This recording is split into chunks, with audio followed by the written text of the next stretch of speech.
All right, so let's now work on the wave here, Hakusai's wave. So if you don't know Hakusai, Japanese artist, that I went ahead and just put up a little image here that just to refresh your memory, and it's somebody you might want to know in your artistic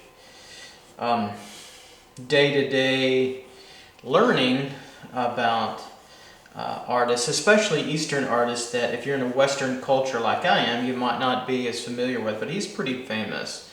And this wave print is Japanese woodcut, I believe, is kind of world famous, and you probably have already seen it anyway. All right, so let's start in now on Hakusai's wave. So we just finished the baby diaper, the great baby diaper here. Now we're going to finish Hakusai's wave and move forward. So the next thing, again, that we want to accomplish here is to block in now more thoroughly our darker shadow values so that we can kind of lock in the composition further in this area and give ourselves a grounding to what we are and who we are in the drawing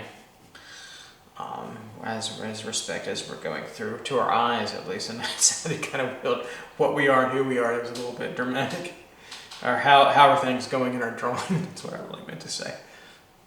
Okay, so coming through here, and of course we'll make corrective changes and alter things, and sometimes accept parts of the drawing that maybe are an error, but that are minor enough not to really worry. Remember, this section is shorter than what the image is, or what the still life object, in this case the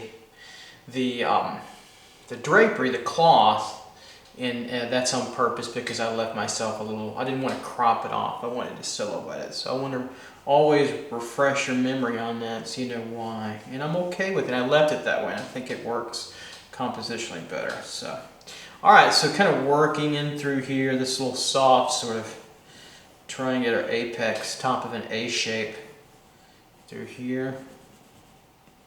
Just have to be careful not to go too dark.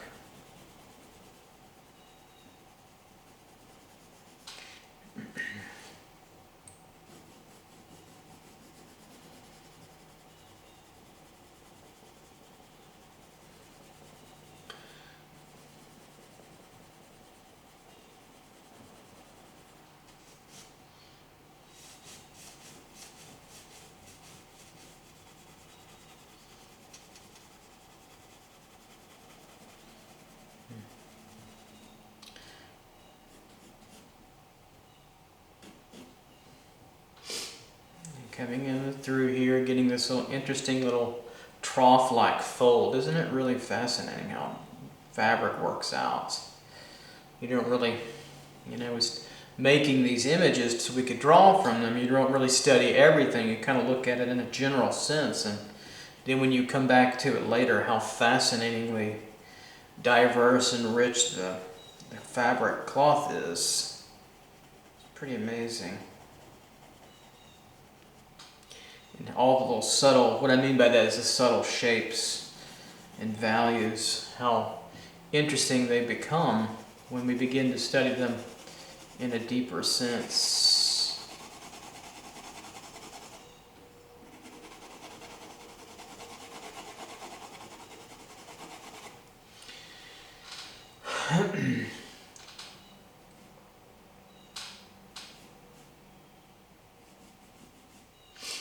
Coming back in through here.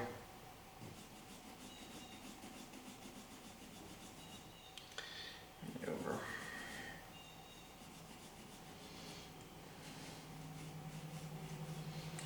And through here, kind of a hockey stick looking shape. I'll get through here. It's a little bit outside the wave area, but I just wanted to take in part of it so I could analyze it against this bigger wave part that we'll get to in a moment here. We'll get to everything in its time. It's like a fine wine, it has to age a little bit. It has to be separate sometimes, meaning that we'll get to parts when they're appropriate to get to. And I took all these parts and sections once we blocked it all in and started detailing out we took these sections, and that was more arbitrary, meaning I used it according to just randomness more so than anything else. You could have done it, you know, a little bit differently. You certainly can, for sure, so especially when you make your own drawings. And so if you want to follow up with this exercise and you like doing it, do more. Get your own drapery, bedspreads, cloth, towels, paper towels, anything in different colors with patterns on it. I kept this pretty simple because of that. You can do so much, you know, with that. So just keep that in mind. Beyond just this simple study, people ask me that are more YouTube type YouTube users that are studying on their own without direct instruction. Where do I go next? Well, repeat these exercises, especially if you're weaker at it. You have to know what your weaknesses are and analyze that, because I can't reach out and do all that for you. I can't really teach you. As a matter of fact, I've been told not to mentor anymore. Just a little bit I can, but not a whole lot, because that gets into deeper issues with our students paying for tuition and all that good stuff. So, all right. So coming through this little wave area and getting this little beautiful shape, this kind of A shape here. Coming around and through pockets through here. It's like a deeper back sort of pocket in there, isn't it? Then it's got this shape over here.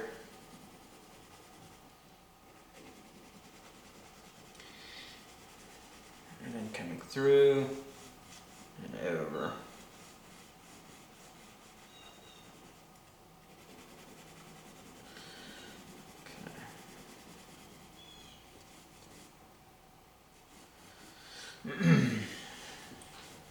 Coming in through here.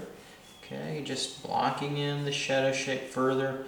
After it kind of lips here, then it's got some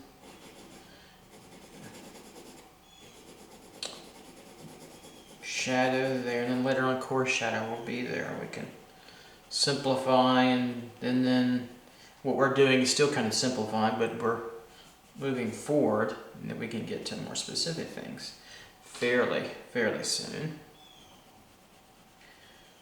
And coming around.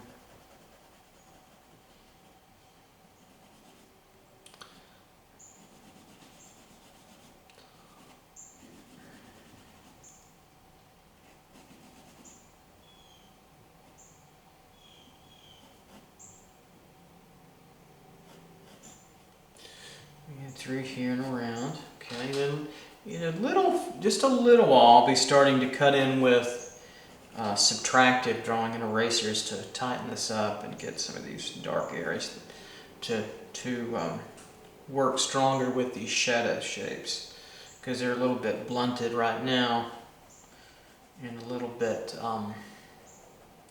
not quite exact as I would want them, especially in terms of edges.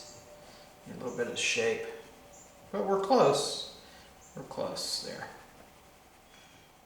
There we go.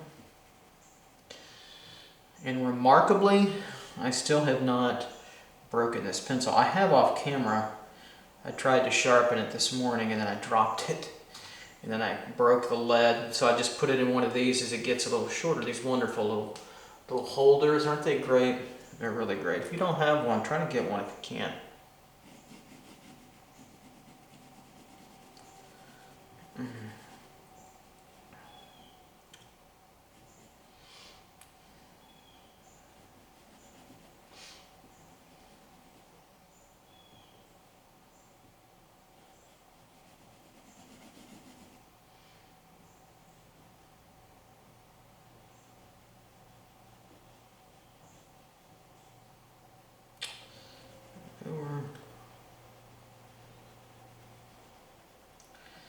So, just getting this will be a little bit wider later coming through. Okay. That's pretty close to where I can get it for now before I start to erase, and I want to wait just a little while and get more blacks blocked in, darker areas blocked in, of shadow and value before that happens. into here a little bit. On this side. This is the Great Western Hump. This is the apex, mountain hump. You see the squid head a little bit, and the tentacles maybe coming down. Whatever it helps to name these a little bit, I think you can do. I just did that for fun. You might think it's cool, you might think it's corny. Probably corny. Here we go.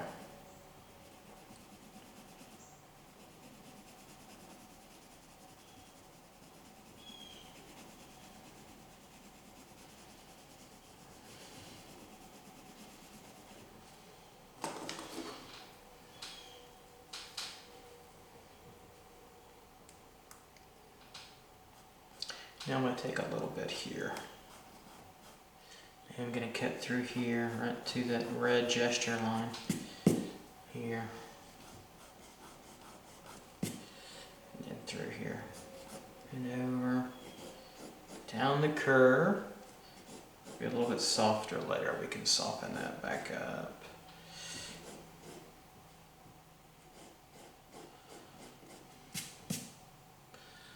And turn over. Right in here, getting that generalized lighter shape.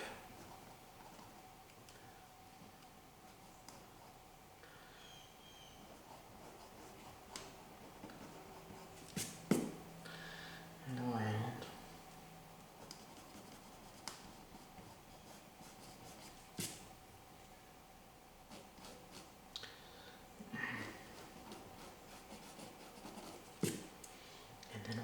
This curve.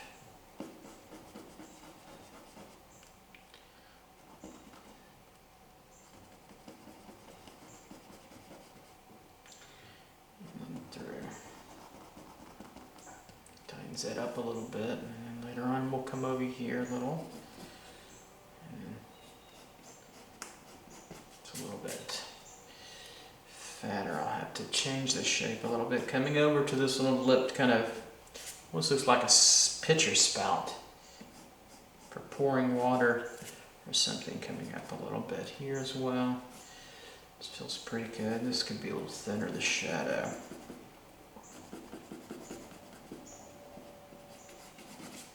For now. Okay, and I'll just take this back just a little. Just to start to get a little bit more clarity with the patterns that we've got going. Shadow patterns. Probably need a kneaded eraser now for that a little bit.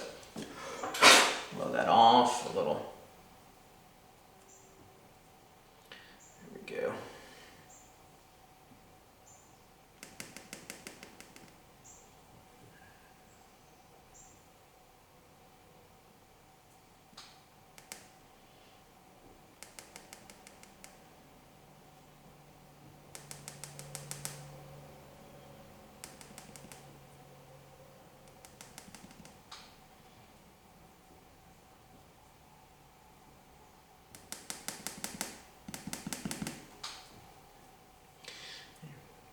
Through here now, just gently softening and easing here. And there's this kind of, see this zigzag shape we've got over here? It's kind of like an M. Right in through here. And I'm going to have to use this to dig out just a little bit more with it, and I can soften it up later. Here's the part of the M. Here. Kind of gently come through it. And over. Okay.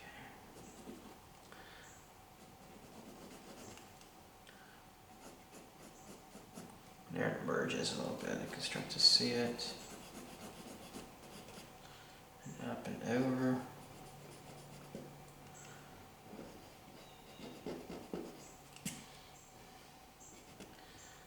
Creased a little through here, just another pass at making it a little bit more specific as we go through.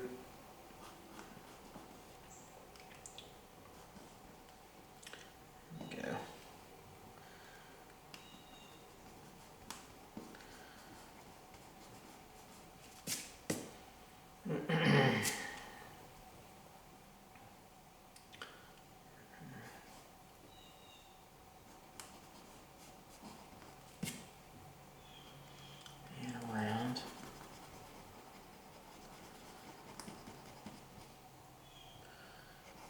through, around here, a little lighter areas, kind of talking, slightly narrating as they go along here. Okay, so now we'll come back a little. Let me take some of this off. Brush some of that off here. It's good to have that brush handy.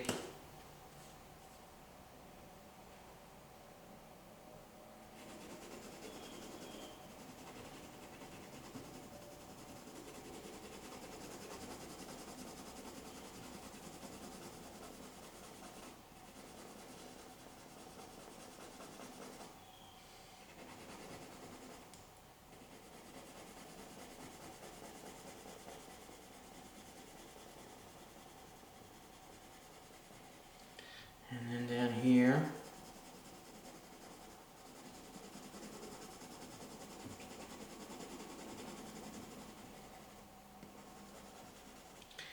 And over.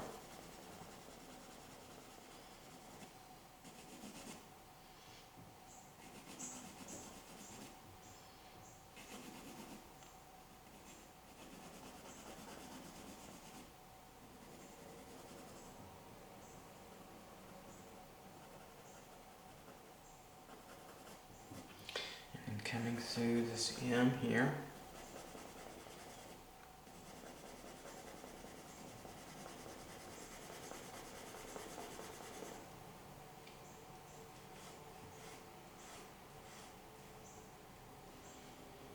And over.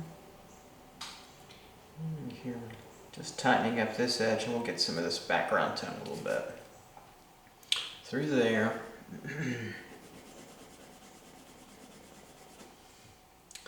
So again, it's an exercise in texture and shape, light, value, and your knowledge of edges in a more kind of an abstract, way. Because this is really kind of a fold here, and you get to see the side of it like a piece of land cut out like in a geology textbook in a way.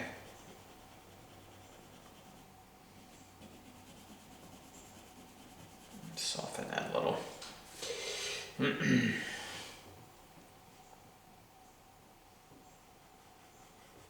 Shortening that a little bit, coming over.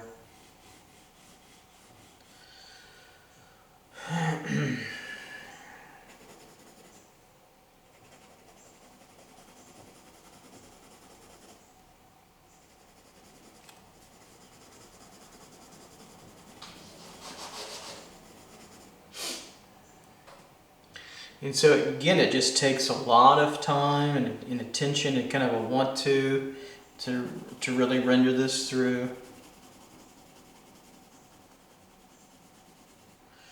Coming over, that'll thin out too as well. So we'll start to get this wavier head of the wave here. Through.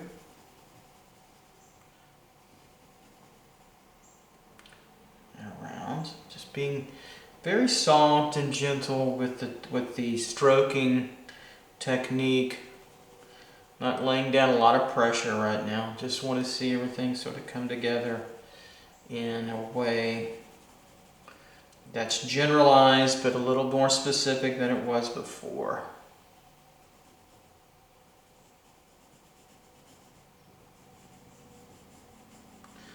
And through here.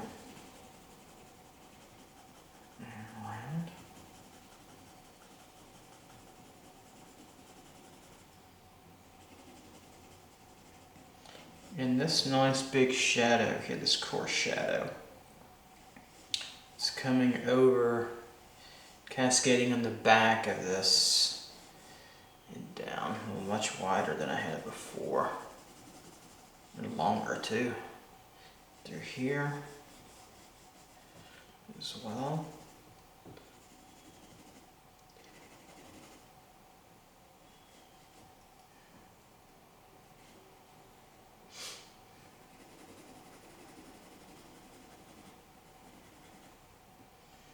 So we'll block it all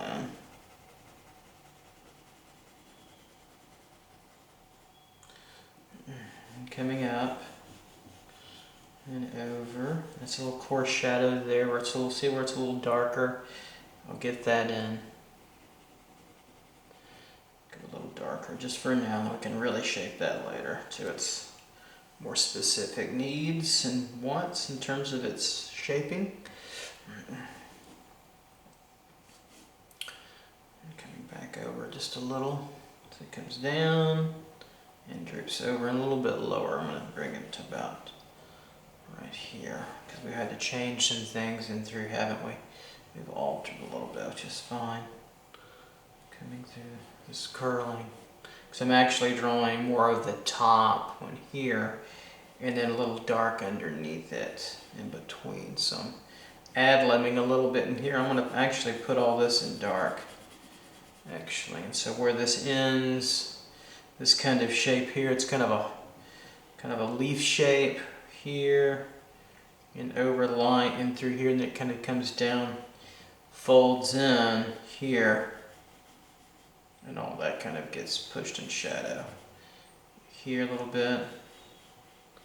So I'm kind of combining and putting that under a little bit. So it's a little confusing. So I'm really ad-libbing there quite a bit. Much an ad-lib, which means I'm making that up a little bit as we go. Okay.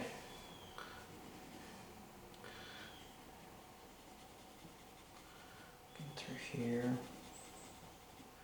and around and on top of this shape we have so far, a little bit more shadow in through here, just generalized. I'll be doing some erasing, subtractive drawing to tighten it through. Okay, good here.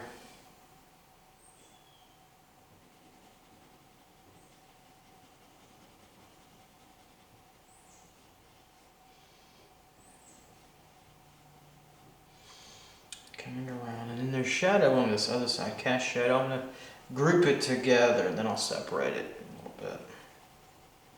I'm going to pop through there.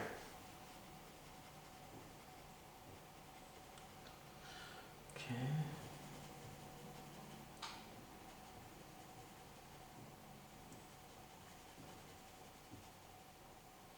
And then around and over.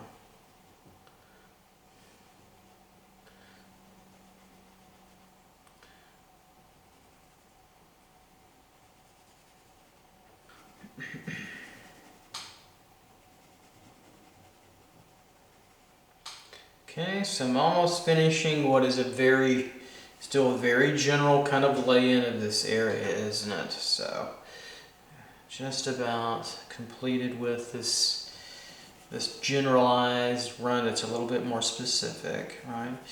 Then we're ready to jump in there and get deeper into the weeds of all this, if you will.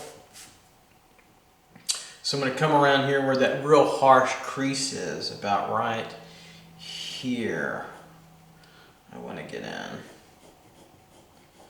to my drawing, right in through there. Yeah, there we are. So that's really strong creasing, so it gets darker through here. And since I've had my pencil to the side for a while, I've got a really fine point. You see that? That wasn't sharpened that way.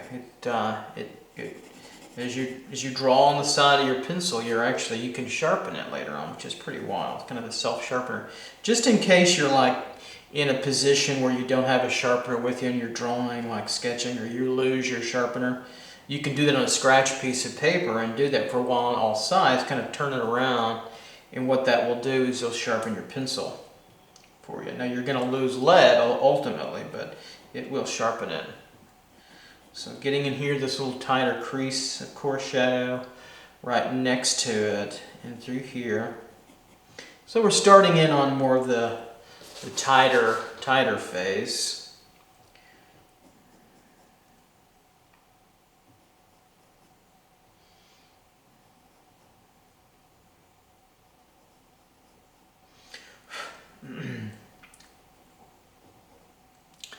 Coming up and around.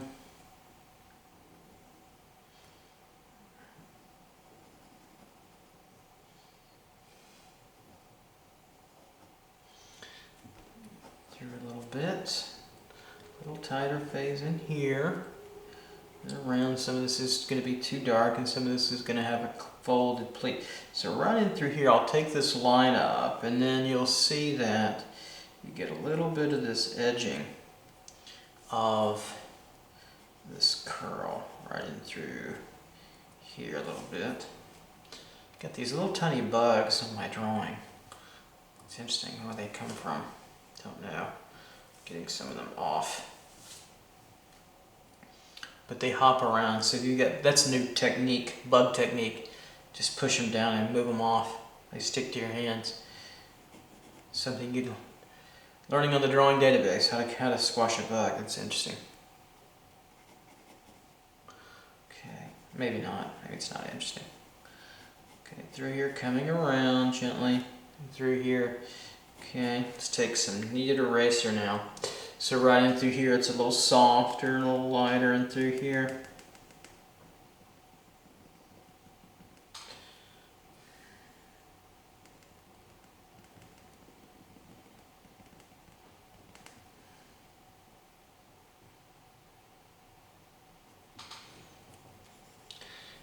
Coming up and over.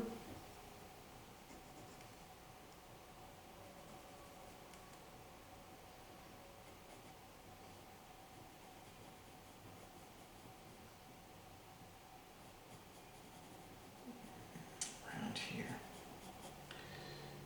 and a little softer. It's probably a little too thick in terms of darkness, so we can lighten that up a little. Take that out, take that back. See how we can do that? It's really nice. Just you can hear me dabbing at it, pushing it down. And this whole area probably needs to be brought over. So let's do that. Let's widen that out. Let's get that a little bit more accurate since we still can. There we go. Better. There we go. And laying on that curve of that form. See here, it's still better, probably better made with the palm holding method. It's a little bit softer turn transition. Do that. There we go. Bring that over. Into here. Working Hakusai's wave here. Coarse shadow in through here. Nice and curvy. Just coming through. There we go. Turning this down.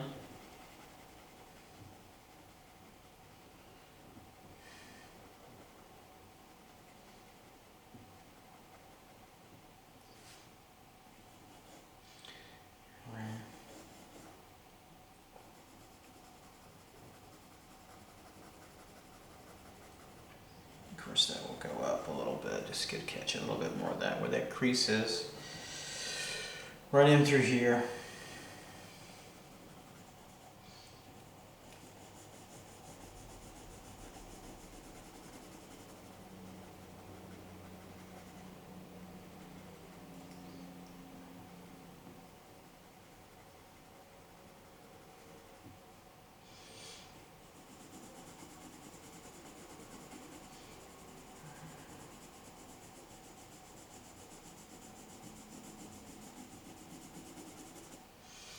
And in this little dark patch, this little cavity in through here is a deeper little crevasse, and it comes over and softens up. This is actually slightly a cast shadow, right?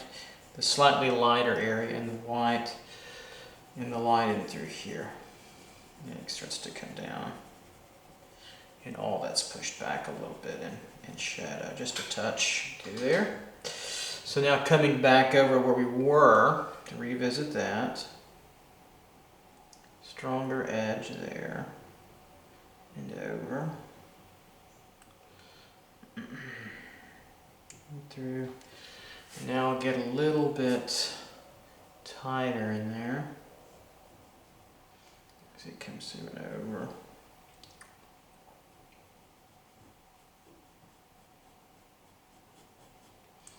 Tighten that up. too as well. This comes through and then catches all this shadow now, which is a little bit more substantial. And through here and over.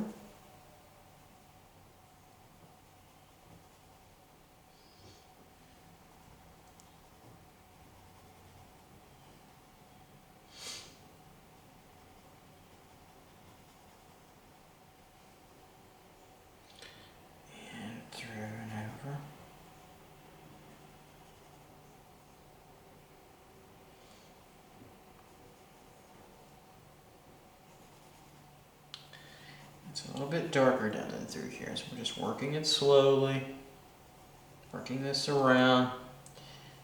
It's painstaking. It's adrenaline pinching, I know. Not really, but it's painstaking, right? So we're coming through here and around. Almost got this. You're in a good place. The good place.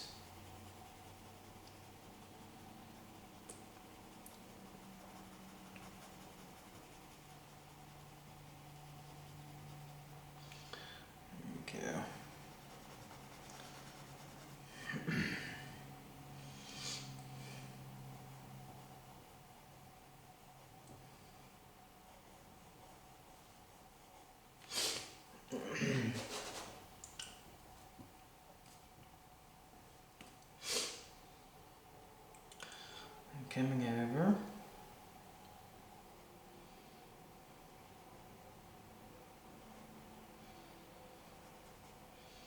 And around the back again, and then over. So it's feeling pretty good in there. It's a little dark in some areas. I'm gonna lighten this. Go back one more time, lighten. And all this I feel like could be just a touch lighter. So I'm just gonna take my kneaded eraser and dab down on it. Take it out a little bit. Be mindful of some of the shapes. Could come back in through here and over. And just tweak this out a little bit. So it comes through. It's looking pretty good through there. Okay. So we have this real strong edge where it ends of that this little wave of cloth, hump. Through here.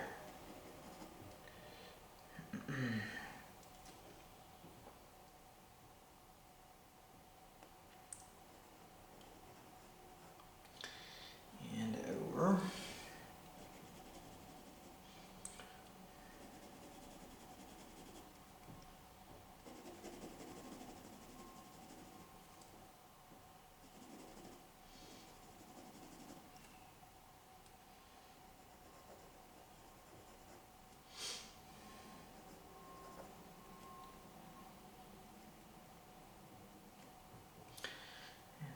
Here, a little stronger line in through. So we're picking this apart a little bit further. Okay. I think a little bit more off there. It's working pretty well. I'm going to recapture this edge right here. This needs a recapturing. Just so that cleans that out. Good clean edge. Where we need it, I think we've got what we need in this little area. Okay, now I'm going to come back up here. And this is interesting in that we've got this real strong fold where this is behind.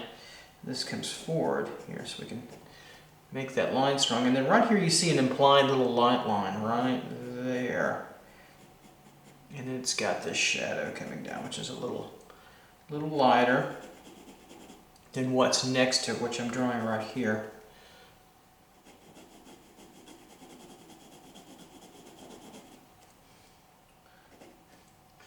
So we're coming into this, going a little deeper and darker, where we need it to be. And then down and through here.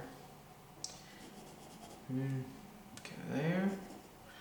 And this is going to get a little harder edge because it's slightly pleated and folded more strongly. And then over. So. I'll get to that in a little bit because this has a hump here. What I mean by that, it turns. So that's why I'm putting this dark here, because it's got a little coarse shadow here, just a little bit darker, and it's pretty soft. And through here, as we get up to this, excuse me, attaching over here, till we get to this point. Here we go there.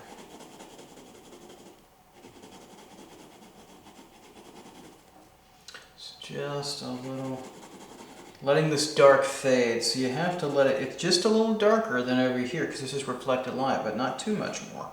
Just a little bit, and get a little bit of value here. It's got a little bit of more tone to it, and then we'll come back over to here. Coming through.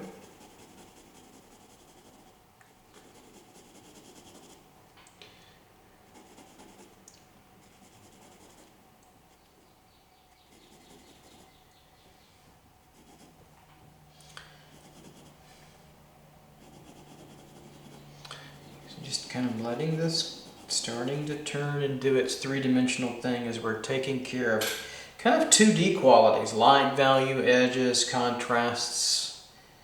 Okay.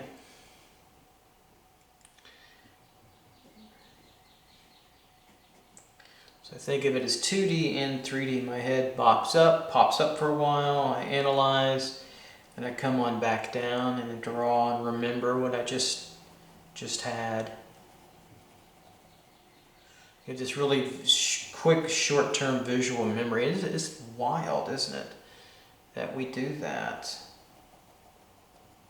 We can draw and remember visually what we just saw for a little while. Some artists are so prescient that they have these very fast, very photoreal accurate imaginations. I don't know if I have that or not. I've never tried that, where you look at something for a while and then see if I can remember it and then draw it. Might be associated with a little bit of autism, maybe. I don't know. I don't think that's a negative. I think it's just a condition. That's fascinating to me. I find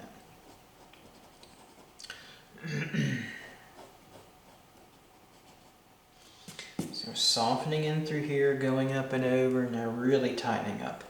Coming around this edge over here. And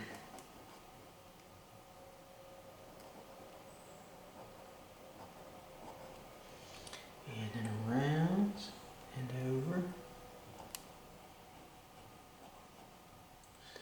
A little split there, that gets that pretty well. It's working pretty well there. Okay.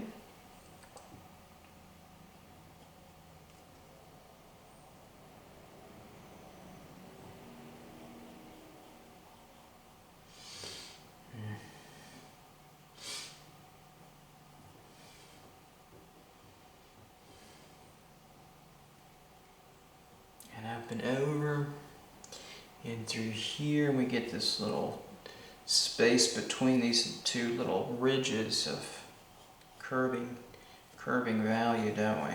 And through here, pretty fascinating.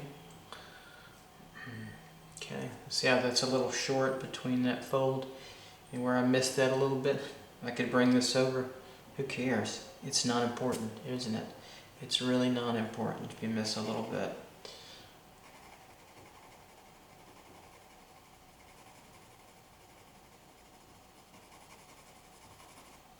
That's probably the biggest secret. Most artists miss things. Because it doesn't matter.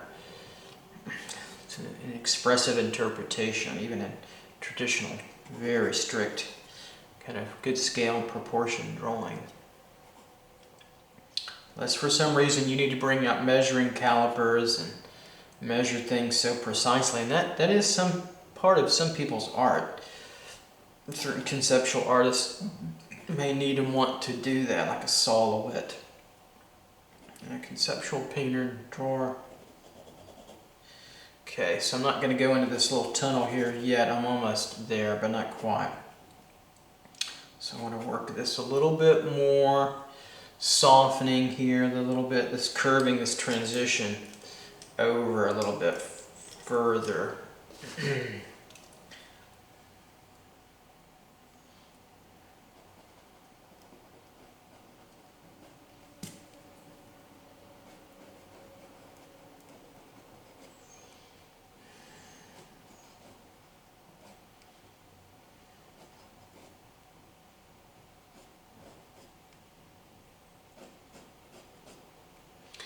Coming through.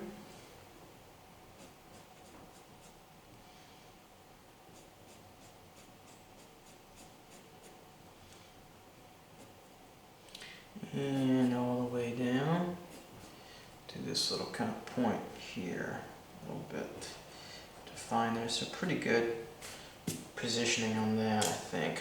That works pretty well.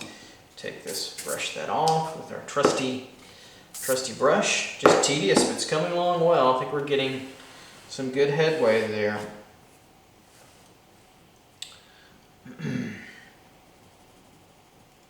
Okay, so let's go back up and through here. Really finish this out a little. Coming back over.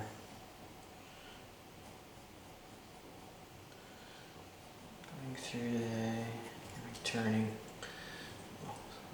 Soften this up with the kneaded eraser a little bit further.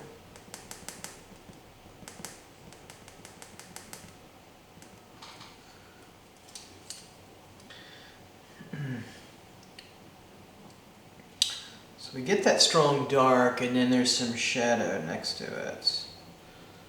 Right in through here, which turns as kind of a lip on that turn, isn't it? So we want to get that. It's barely visible there. Can't do that with a hard line, to be really careful. Right in through, then it kind of disappears. And then we thin that out a little bit by bringing that shadow back, but really softly, close to it, to give you that lipped kind of expression that it has, kind of a lip on it. Get that darkened through here. Okay, and then over. There's kind of that stronger pleat that we see right there. Okay. So I'm going to come back over and around, soften this up, and then lighten it up a little bit. It's a little harsh right here.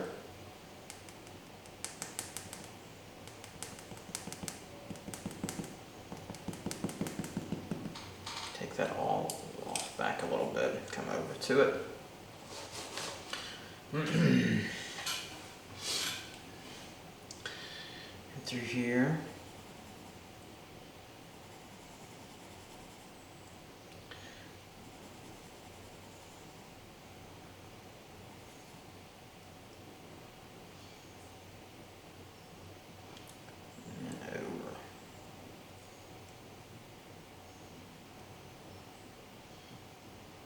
Curve that down just a touch.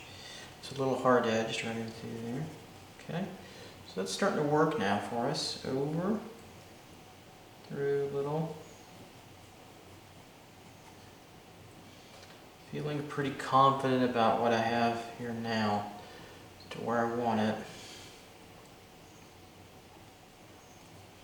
This could go a little, just a little darker. And come out, this ridge is a little bit center. Right through there. We don't want to lose that. Now it's feeling good. Feeling good, that's part of it. Get that good feeling of doing a good job, right? Okay, through.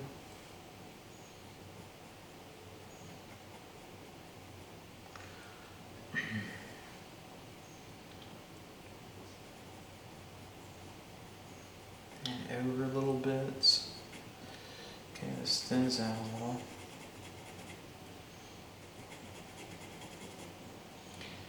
And downward. Okay.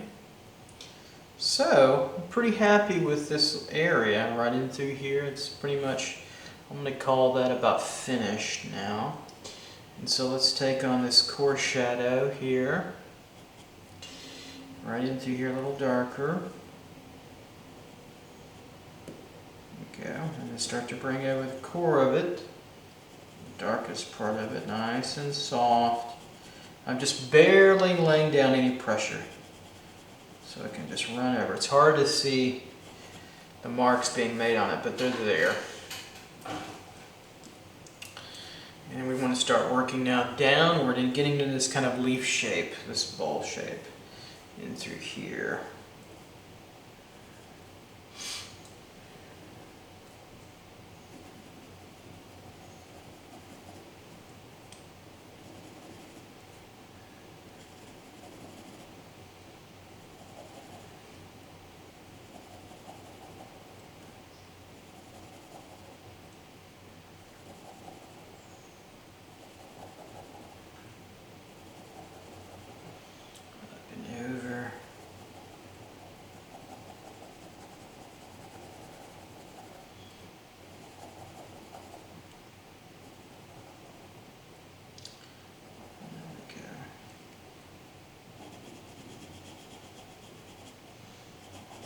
So that's starting to work for us, that little lipping around, nice curvature, that beautiful kind of natural occurrence there that happens just with looking at life and forms, everyday kind of forms.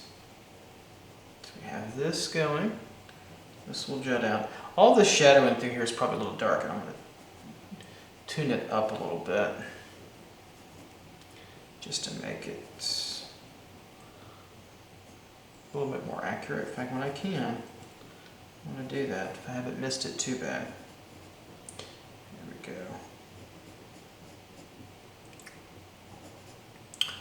Downward and through. Come back on the other side a little. And some of that's changed, I know, from prior drawing. Part of it, we've altered some of that. A little bit more core shadow here. Right, and then coming up in through here, this is a little bit lighter on this little hump. Let's take that off.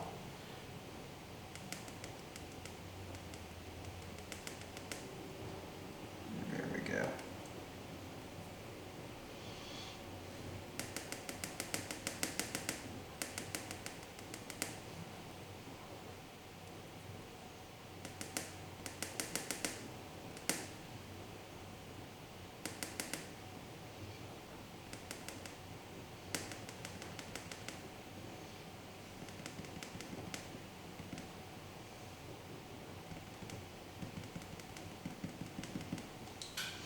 So that lightens that up a little bit. And then right in here on the edge, it does a little folding, doesn't it? Now see, we can, what I could do is turn it into two, but I'm just going to make it really into one in through here since we had that shortening, didn't I? Right in through here, or I could make it, let's see, we have this here, and coming down, I'll probably just alter it. So I've made some strong alterations in through here just because of the shortening I've taken on in through there. So it's a little different, so just keep that in mind, and it's okay. It doesn't really bother to me, it doesn't really bother the drawing. There we go. But for you it might, at least you can add that little extra in there. Sometimes I'll simplify too as well. Because at the end of the day, we want to look at the drawing. We don't want to look at the object that the artist drew from, generally. Not always, but most of the time you don't get that, so it doesn't really matter. What matters is the drawing working all together, and it is, in my opinion.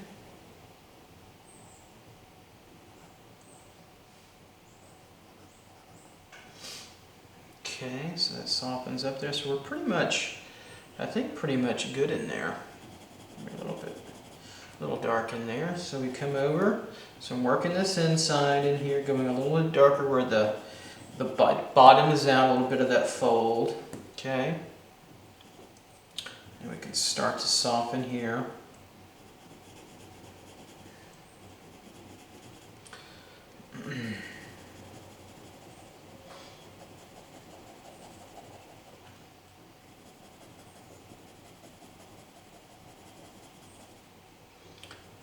Come through, and we're gonna lay this kind of, it's kind of a little platform because it has a thickness. It turns and then comes forward a little bit.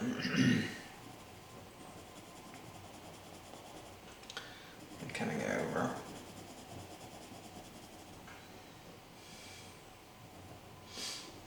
And this is probably a little long there. It doesn't really matter anymore. This area could be pretty much almost left as it is, but I want to keep going. So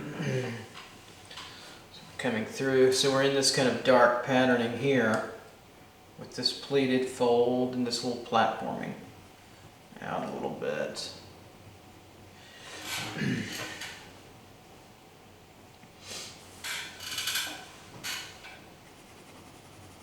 Darken that in there a little bit further.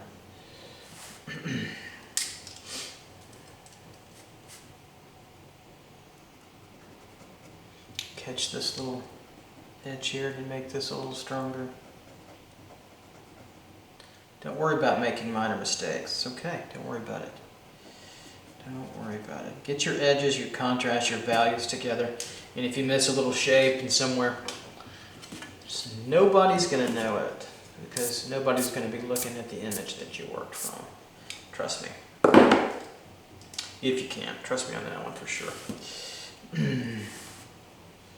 Bring this dark around.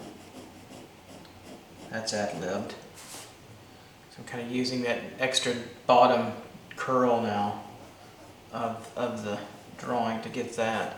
And I'm just going to seam these together to make it simple. Okay. And we'll come back down.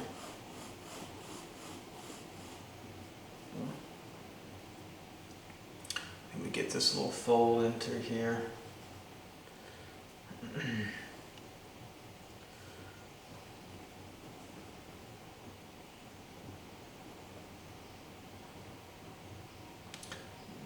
Round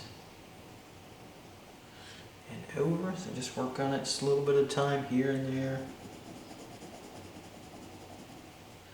There we go. This continues on over because this really wants to curve back over here. Right, and then it divots up about right in through here.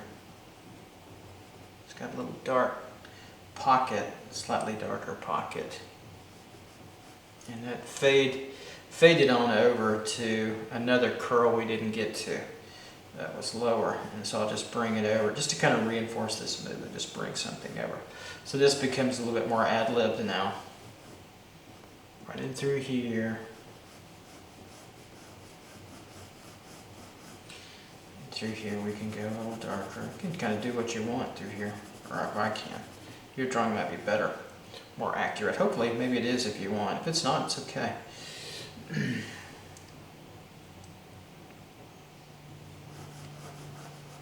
Here coming over and downward. So we're going to leave this little thickness through as it's turning, but it's close to the same value. So we're going to go a little darker. So it kind of curls and bowls out a little bit. Just keep adding to that. See a little darker area I want to get, not by much, but just a touch.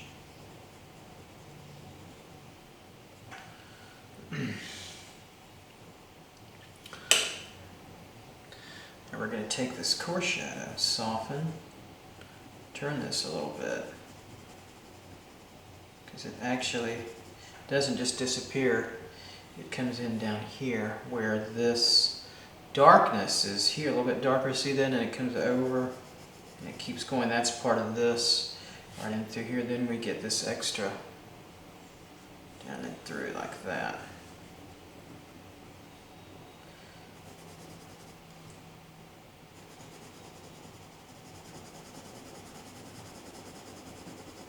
So we're moving on with Hakusai's wave, aren't we?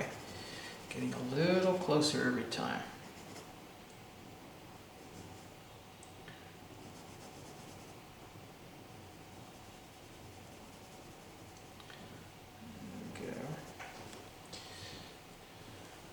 There we go.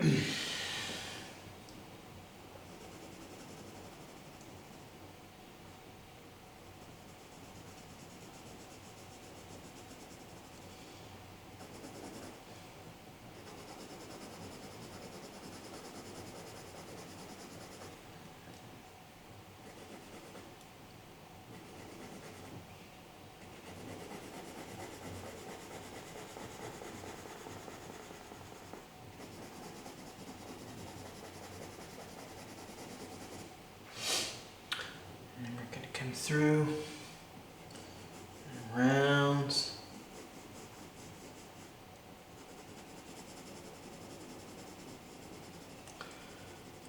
And then we're going to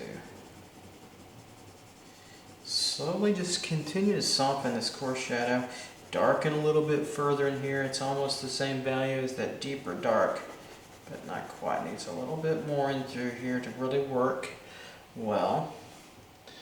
Then it actually gets a little darker than the deeper part. So I'll actually make that a little darker as it comes through. Pretty fascinating. Pretty fascinating little area. Hakusai's wave. Water wave almost. Doesn't look like a water wave, does to me.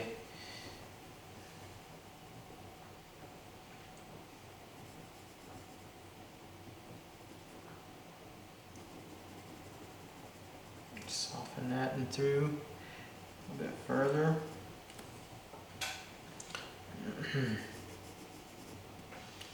Pretty close. Come back over here now and take this side.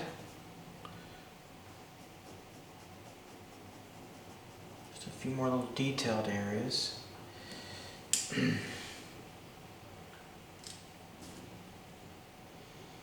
little bit more reflected line into here. Just to lighten that up a touch. Coming through. So get that core shadow to turn and then come over just a little bit more here. A little thinner than it was, but still very soft edged. There we go, a little bit better. I like that better. That's it.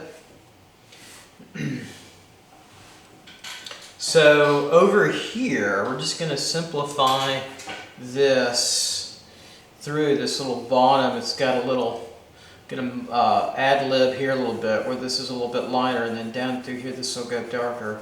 We'll still see a little bit of it. But we're going to soften this edge, round it a little bit through and over, and then create a little fold here, a little darker fold, and then maybe catch it underneath, just a little dark underneath there. Keep that actually kind of loose, and then let that gently fall in shadow. Then we can come over, start to catch a background tone. I kind of have to want to work one way since the paper is not completely tacked down, and I can come over, work this way, work that dark on through.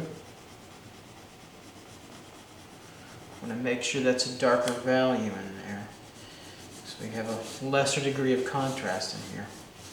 Soft, kind of buried, almost forgotten back here. You won't look at this part of the drawing that often, but it's important. We'll feel it there, we'll know it's there, right? And because of that, we won't think about it as much, but if it wasn't there, we would be concerned that something wasn't right with the drawing. Okay. We can take this a little bit and start to work our background tone, our silhouetting tone a little further. There we go. Working a little better for us. Okay.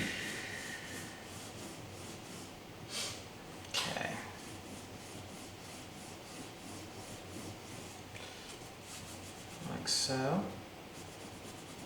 Keeping it in the dark, keeping it soft back there. Or inside here too, the transitions are much softer, generally speaking.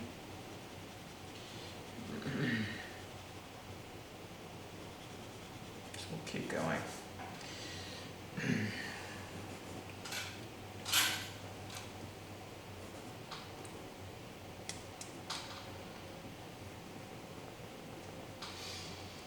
And then around.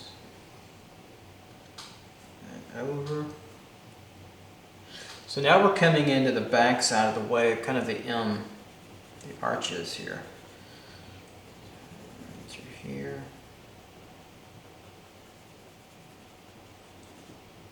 They're darker. All this is sort of built up inside, deep in here, a little darker. One of the darker parts of the sketch of the drapery through here. So come over. This almost gets buried in through here.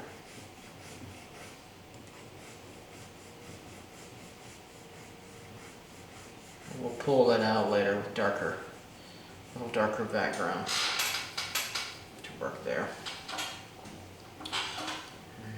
Okay.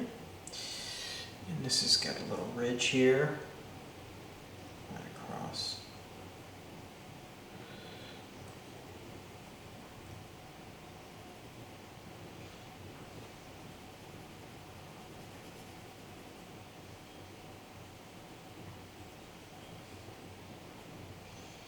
Side edges here, through here.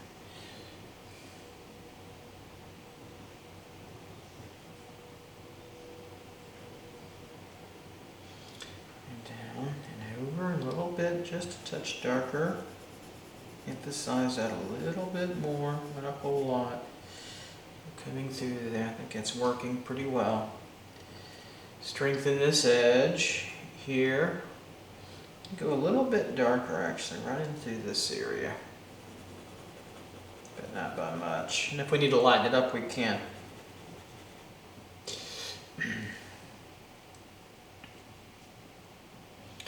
This has got a little bit more of an edge to it, doesn't it? Here, and then this little bottom wave of cloth behind in the shadow. Do that there and over. Okay, let's work on this M part now.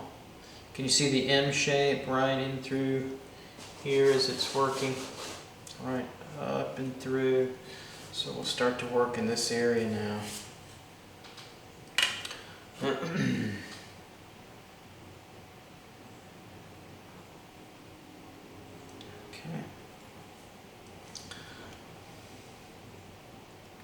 So this has got more of a curve to it here. Right in through here.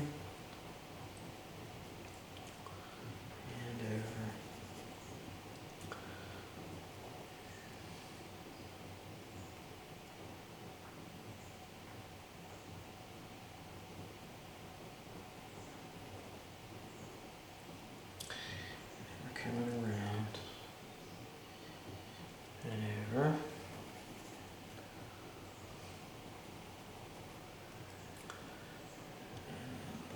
through there. Okay, now coming over here, we're going to go into the trough of the M. In through here a little bit and curvy. This is a fun area as it funnels through. It's making. And it comes over and then downward.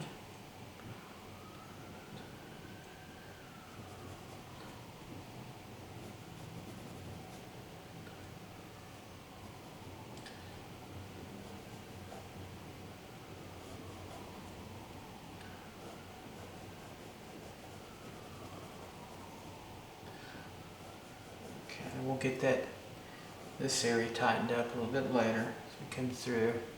Don't fret that. Back Go over here. Just a little bit tighter edge coming through as it kind of turns over the wave. As it comes up, it starts to make a crest for the wave there. Alright, so now let's soften back and lighten up a little here, coming on downward.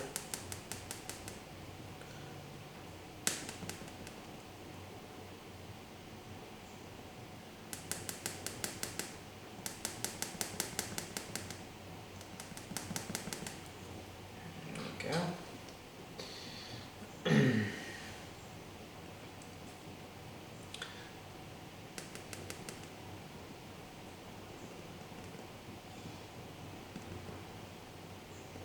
This will be a little bit lighter later on. So we can come into this trough a little further. Right in through here.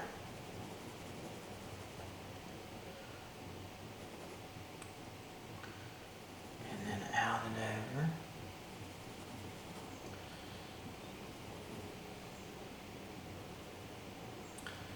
And then we're going to turn this over here, the left side of the M, and through here, turn it through.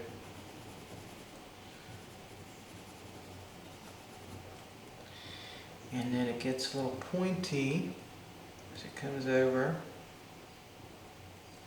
there.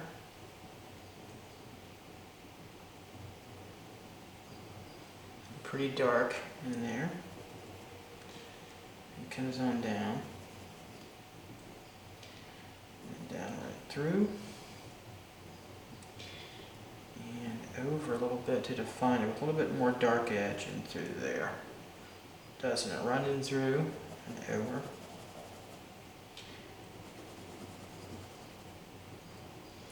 So it's kind of the end of the fold as it's softly folding in, and then we get the side kind of sliced view of it, don't we? And then coming down here as we're cutting in, and over, and through. Then we get this back side a little bit. Okay, and this is going to go down a little bit further and dark, and through there.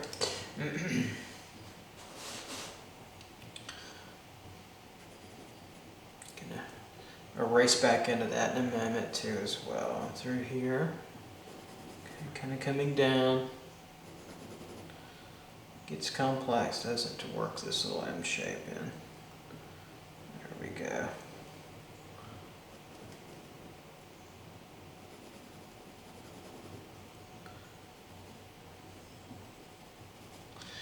This can go now back, turn this back just a little. Not a whole lot. Just reading it against this lighter area that we need. Okay. So it's working pretty well. So let's take the Japanese mono eraser, the lighter one here. I'm going to go lighter than I need to, and then glaze back on it with a little drawing value so I can bring it out. Get that shape better. This curves. It's a great trick in drawing. Is subtractively drawing, go lighter than you need to get the edge quality and value they want, and then go back on over it and tone it down, quiet it out a little bit.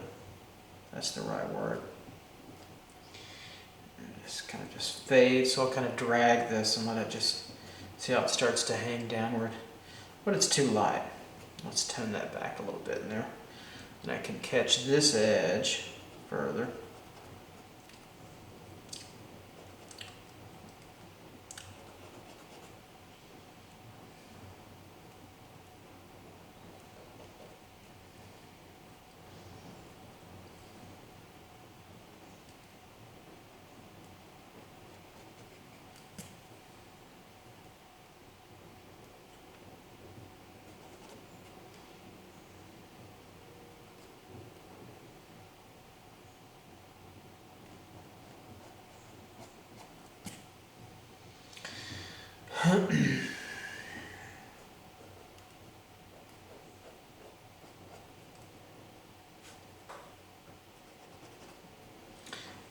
okay here.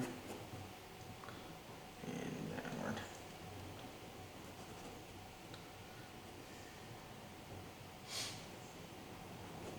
Okay. And I'll take a little bit of a kneaded eraser and I'm going to lighten this up. Now it's going to be too light, so don't worry, I'm going to darken that in. Okay, and around. Up and over. Now let's just glaze back over this technique here. And just take it down just a little bit. Ease off of it because I need to go darker in here, but that's going to help me soften that up a little where I need it to be.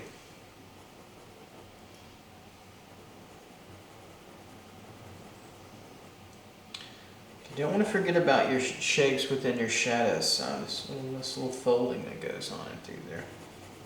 Let that fade off a little. I think I've got what I need in through there. Soften it up. We've got our M shape. How about that? That's working for us. There we go. Alright, so I think we're looking pretty good in Hokusai's wave. So we've got Hokusai's wave now in through there, and I'm going to leave this. I want to bring this little crease a little bit further. Remember, this is different from the image, so I've ad-libbed where I wanted to make this work better in my drawing.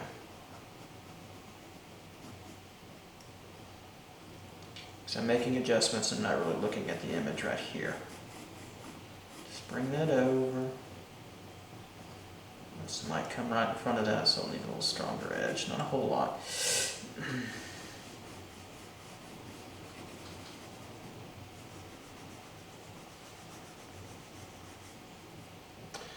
Okay, coming in through here. Just want to get this ridge. This curls, keeps on curling.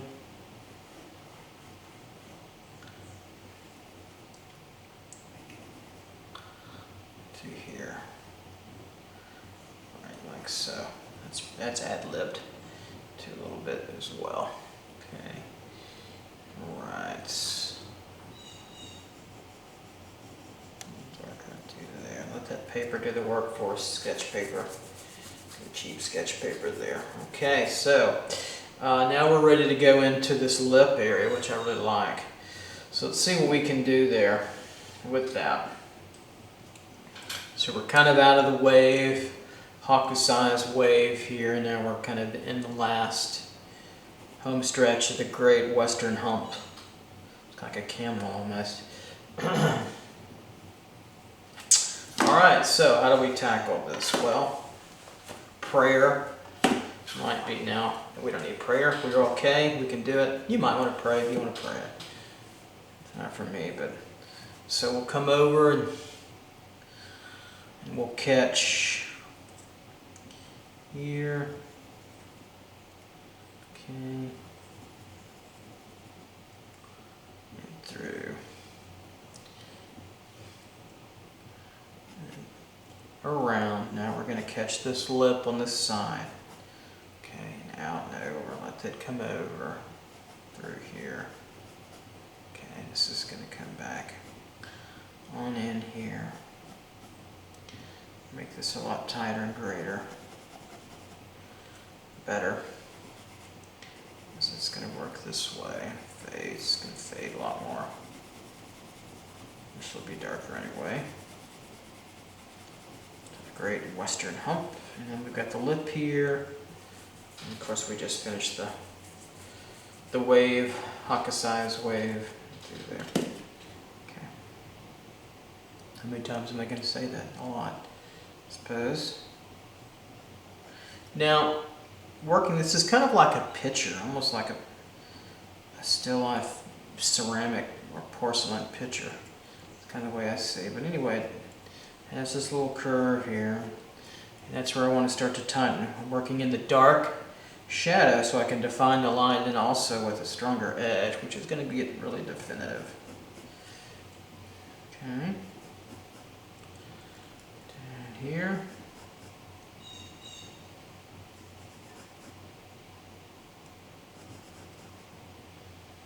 Here we go, underneath what's kind of like a hockey stick running through there.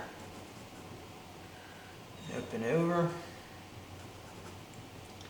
Okay.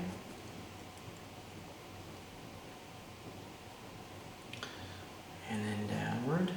And then in, and it's got this little notch, doesn't it? Right about in here. So I've had to shorten this too a little bit. So here, and then over. Then this is going to curl out a little bit, come down, kind of like that, a little bit further. So I'll take my kneaded eraser.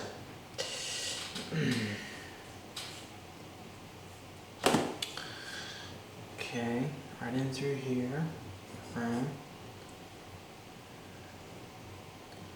Curl in and over.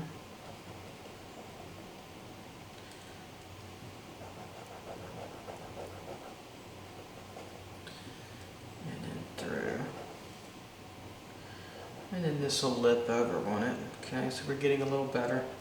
Still having a little issue getting the shape exactly the way I want. So keep working it. Keep working it, working it. Working it, working it. Making it work, like working out. Working. Okay. So all this will be darker for now. I'm going to tone this down. All of this. Sort of semi-shadow there. Okay. And then back here, this is going to curve. The M fades to this through here. And it starts to curve around, like so. And then we get more shadow here, which is kind of a cast shadow from its shape on this cloth down here. Barely, but it's there.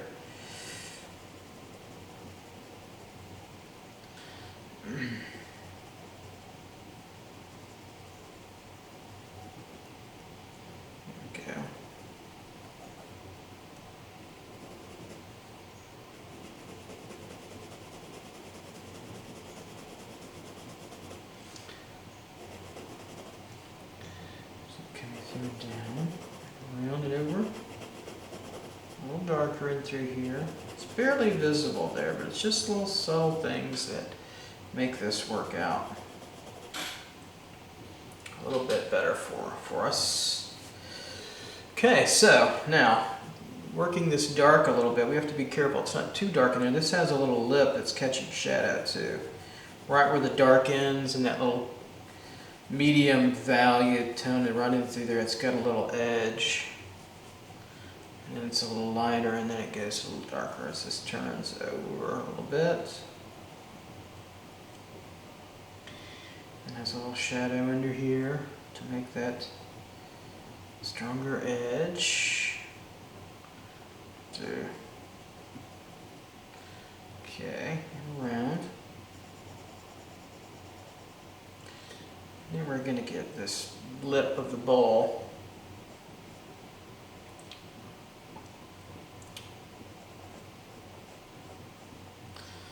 Around.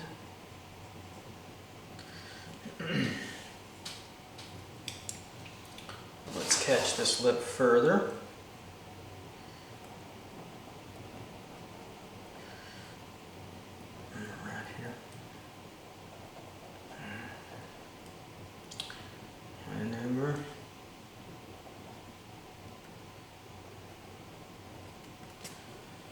And through here.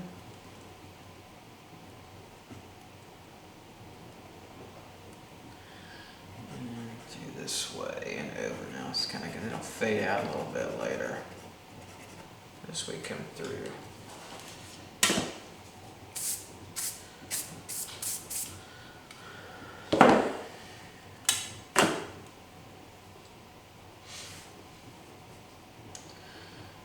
So this can go now darker on this little edge. It's got a little core shadow right there in that in the overall cast shadow. It's got a little core shadow, believe it or not. Through there, a little darker. And that gets buried in dark. So I'm pushing that back in shadow now. Make this shadow longer. This is going to come out.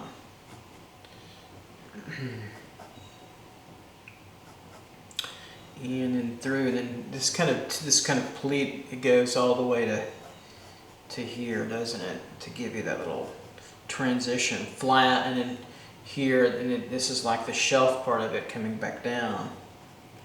Right here, right?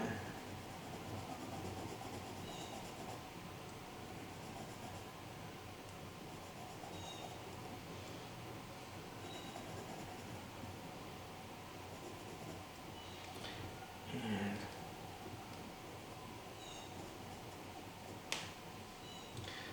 this turns here and goes up.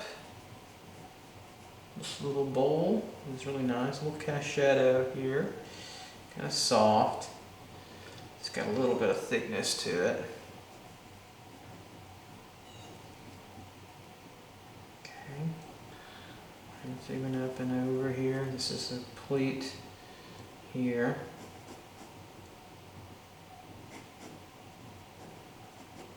Back in the 80s, that was pretty popular. If you were around in the 80s and young, middle school, and then late 80s, early 90s in high school, you know what I'm talking about. There we go. Pleats all over, corduroy pants, right? All right, so getting this bowl to turn, getting closer here, coming over. This is working. This has got to go under here a little darker. Okay. So we're just taking this and softening this transition up a little further. As we're working through, a little coarse shadow on that lip underneath. Pretty amazing, all the little subtleties in there. This whole thing wants to go a little darker here. Just slowly building it up. And then darkening this down. This light area, it's not that light, right in through here, so darkening that down right. See that?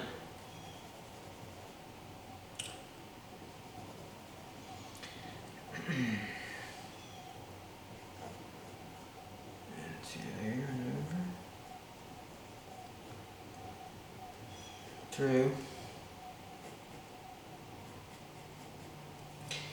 I'm going to turn my pencil to the side and catch this.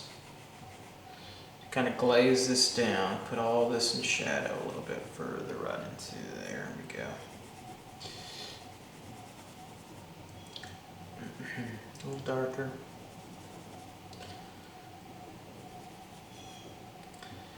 And around.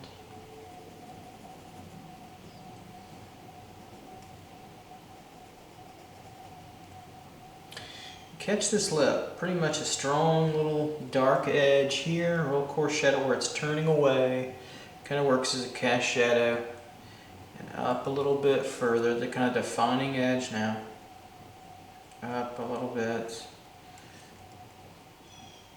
This kind of goes up, and then underneath it's got a little bit of a folding underneath there, which is kind of weird. That gets kind of cool.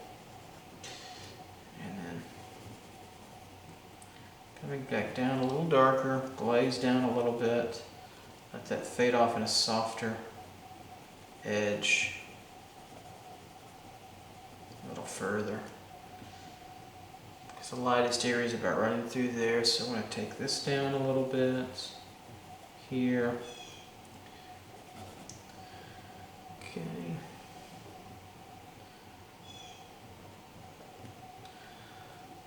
Alright.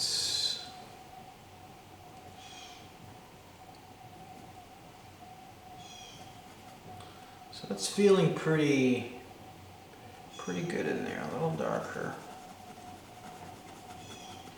And then I'm going to lighten, I'm going to take this down a little bit and then touch up right here. I'm going to darken this more than it should be, right here. So I can go back with my kneaded eraser and lighten it up just a little. Right here, but especially right in through this little lip bowl area.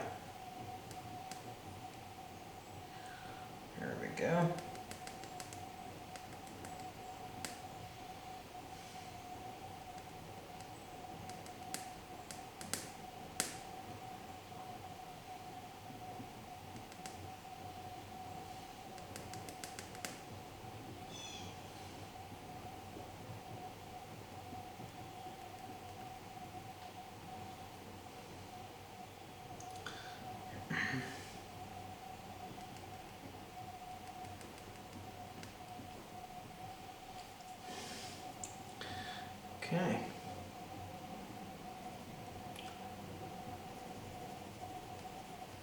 A little darker running through here. Okay, pretty good. Okay, I think we're out of there. Okay. And I think we're ready for our final run to the Great Western Hump. This area, that's all left. I think we'll be pretty good there. What can I do here? This might go, now looking at it a little darker, right in here. Just take all that down one little step. Kind of what I call glazing over. It's kind of like a painting technique. Okay. All right, so let's go on now to the great last Western Hump here, and then we'll add some background tone to it, and then analyze it, and I think we'll be there. All right, I'm going to take a break, and then we'll come back for our last round. Well, okay, here we are with the last part of our drapery drawing. So I took the liberty of doing a little bit of background tone off camera to start, just to expedite things a little bit further. Pretty simple, understandable. You should know that probably by now. And now we're here for the last part. So let's go, and like always, let's use our darker values as an anchor to finish out the cloth drawing. And we'll go through and be a little bit more careful now of our deeper block in, still fairly general, right? And then we'll get to a stage where we are detailing out and finishing, and then analyze what we've got throughout the entire composition here. All right, so just taking it shape by shape, essentially.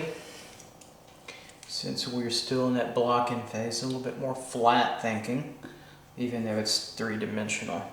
And yes, even though I'm still thinking 3D, there's a flat, strong flat element to that. And so we'll get all this detail a little bit later as we come up through. This could go a little higher probably. Through here, so we're almost done. About 9 hours, a little over 9 hours. Into it. Seems like a long time. It's quite short actually for projects of any nature. So for videos, not so much maybe, but it really doesn't matter. The length is what it is to get the information across. So just be careful all those little short, fast little cute videos up there. So right. That's my public service announcement for the day. All right, so just filling in this area a little bit. I know there's going to be a little bit of a core shadow there. It's a little hard to see. You can bring it out more than it is, but it's there. So you want to know your properties of light, value, and edges, and you can push and pull and enhance lighting like a photographer would. Better than maybe what you see in an image or what you're seeing through your viewfinder. If you were or are a photographer, it's the same kind of thing. Okay, so I'll just block this a little bit darker for now. Of course, I'm holding the pencil again in the palm method here, and then coming down and over, following this fold as it comes down and over through here. Okay. There we go. Just go a little darker back here in this background. Just go ahead and fill that in. Bring it up to the edge, nice and solid. Don't let your edges be soft, too soft. They need to be crisper, sharper edges.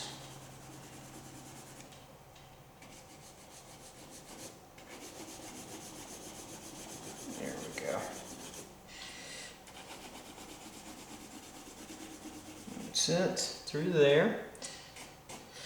Coming down, then I'll follow this edge over right in through here where this separates, and there's a little coarse shadow on the edge of it.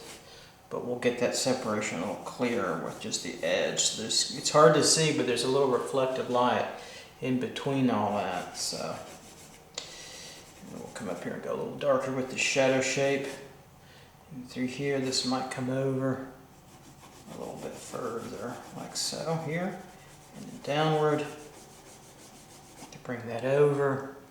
It's kind of like a dagger or a knife or stalactite or stalagmite or icicle, whatever you want to call it. Working on our Great Western Hump. Last one. Here we go. And we're going to take this out a little bit further.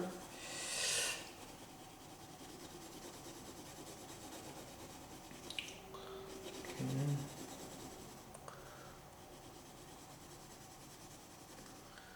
And then in.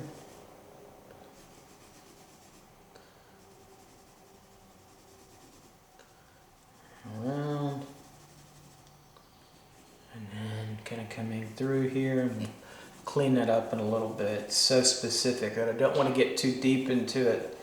Those big specific areas are kind of you kind of want to don't get too bogged down, because you'll get back into that area and tighten up and correct as you go through.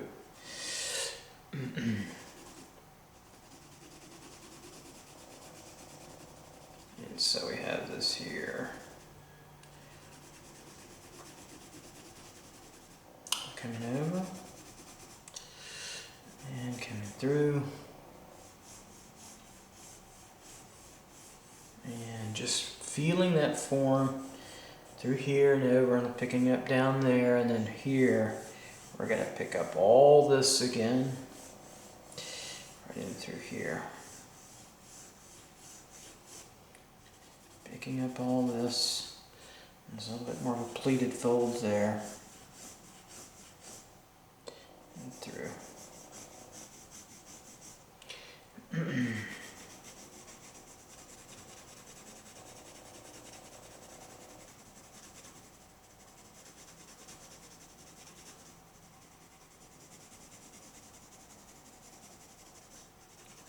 So picking that up, and I'm going to hit this edge just a little, just for now, just very softly, just kind of separate that cast shadow out just a little bit. And I can alter it later just to help you get a little bit more separation there. And then through here, this shape, kind of like a hockey stick here and up. Sort of ice hockey or field hockey. And through here. And over. And I'm going to keep that tighter with just a tight line. And through here and up and through. Very soft. For the most part, tight, but still kind of nebulously soft. Just to feel that through. Just make sure that's a little lighter.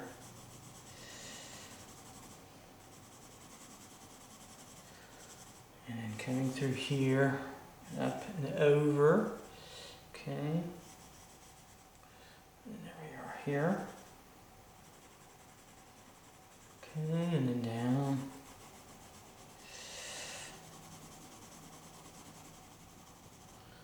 Okay, coming around. There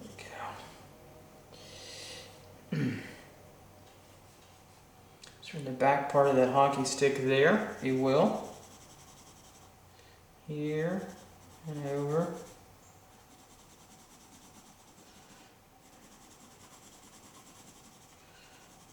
And it's got shadow on it running through there for sure. Then we're coming over.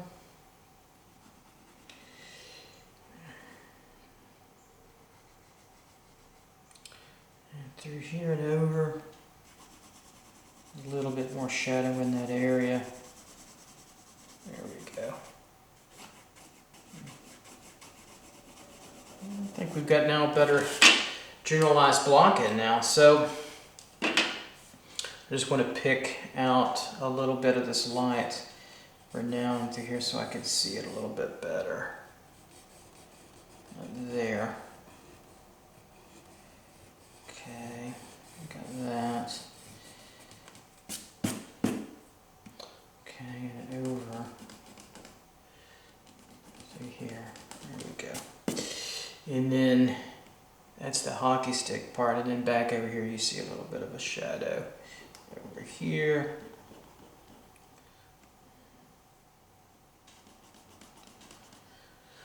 And then through. And over and out and up, and we get that nice larger fold there to keep that. These kind of echo a little bit, the same shape a little bit, and these come around. Both kind of echo just a little bit through there. Okay, all right. Okay, I think we've got a stronger block in. Whoops, there goes a flying eraser across the screen. They come off and they come at you different ways. Okay, so now I want to pick apart starting from the top, and we'll just work our way down. And we'll be close to, mercifully, I think, a finish for this entire area. So I'm going to take that off again. Like I said, you can come back and get pretty detailed with these in the areas that you need. So I got my trusty triangle here, and then we're coming across the edge. Going to get more specific. And through here, and we'll come around and lay tone on here.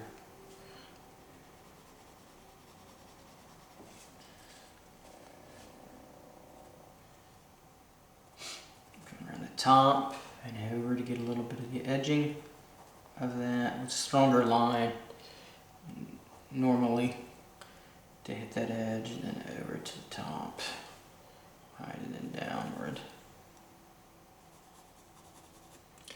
We'll push that in a little dark here, a little darker right into that cast shadowed edge, and then coming down. It's got a little bit of that pleating and folding, a little dark light, dark, and then a little lighter, darker, that kind of thing. And through there, that's plenty for that. It's about symbols, dots and dashes, being mindful of where the light source is coming. Where is the light source coming from in this composition? Do you know? If you don't, by now we're in trouble, but it's coming from the right, front right, out this way, right? Shining in through, over and through here. So make sure that that is a knowledgeable constant in your drawing and your habits of drawing and painting representationally. If you're abstraction or semi-abstraction, or if you're using imagine multiple light sources, you've got other complexities, or lack of complexities, but here we have one simple light source, and we want to remember it. So coming over and around, this is a little short and through here, or a little long on that side, but I don't really care to change too much. It's working pretty well. And then if I wanted to come back and just gently sort of put a little darker area behind that, just to make that pop a little bit. Getting close, aren't we? Mercifully. So if you hung in there the entire time, good job. That's the point of it. It's not a very long drawing. It's probably longer to go through it because you're having to slow down and work with me. And then you have to accept my little mistakes, because you'll make your own. That's what makes it hard. Really, this is for a demo to watch periodically in different sections, and then draw along, and then do your own. And you'll do a better job of it, because it'll be yours. And learning how to set these projects up for yourself. That's important to aspect to know and to learn. Okay.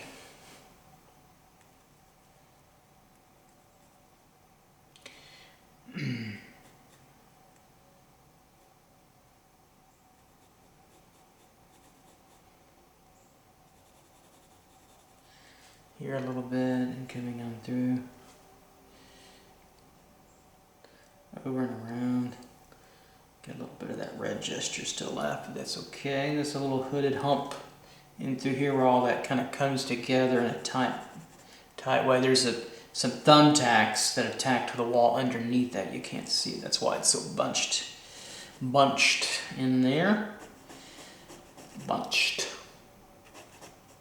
I like that word. Get a little bit of folding in there. It's a pretty complex little area that we tackle first. The rest of it, it's not quite as bad as some of the other, mercifully. Sometimes you get in a drawing or a work of art and it's so long you run out of gas. Well, there are artists that have been working on pieces for 50 years. Charles Ross in New Mexico, working on Star Axis, a large outdoor installative sculpture and observatory of celestial phenomenon, is just about finished with his 50-year project. James Turrell, and then the other artist, Heiser, I believe, is another artist that are doing. James Turrell's in Arizona doing his Rodent Crater. He's probably the biggest name in Arizona, even though he's kind of from everywhere a little bit, but in California. But I got to meet him at Scottsdale Museum of Contemporary Art way back in 2001, and Picasso's great-grandson or grandson was there with his family. It was pretty fascinating to meet them. Casually, I met them. We were talking about color, and I found out that James Turrell was the artist, so that kind of blew me away. I didn't know a lot about him at the time. I had just arrived to Arizona not too long, and so it was pretty fascinating to be there at the same time he was there.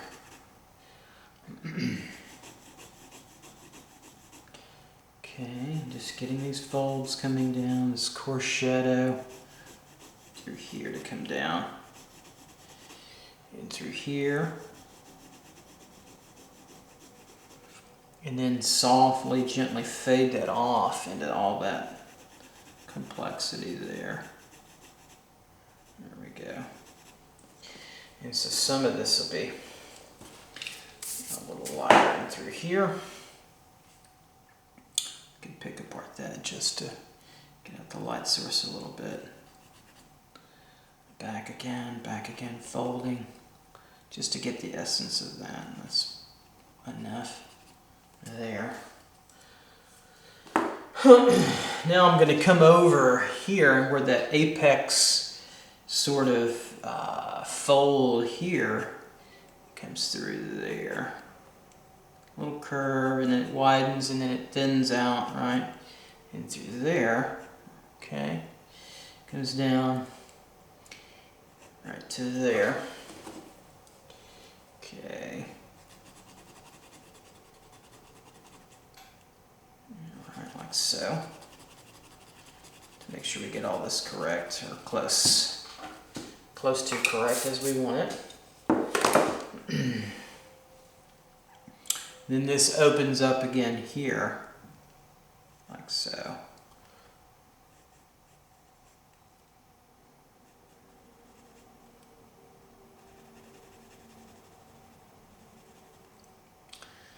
And then around and down and over. Okay, and then through this little shape, finding the more specific shape. Right in through there, which defines many sides of it. Through here. Alright, we'll find the edge of that outside pleat fold right in through here. Okay, and then over. And over as it kind of cascades over into this sort of curvy shape like we had down below with the other section here. There we go.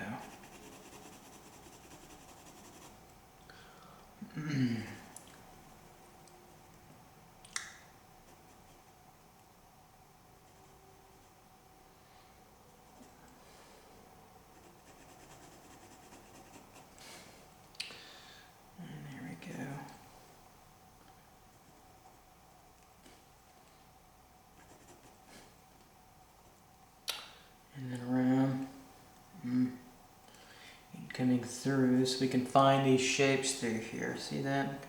Again, defined by the dark, which helps define the light, and vice versa. Here. And then over. So anyway, yeah, 12 hours or so is not a long time to work on a project when some people have been working on things for 30, 40, 50 years. Keep that in mind. It's pretty great. Okay, so now we're going to come down a little bit so I can go a little broader with that.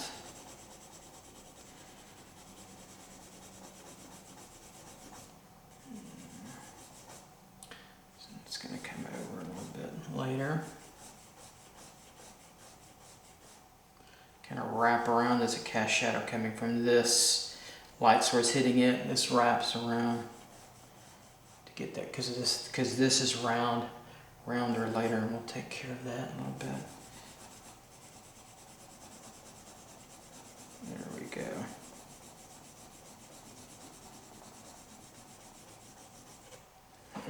It's starting to emerge for us.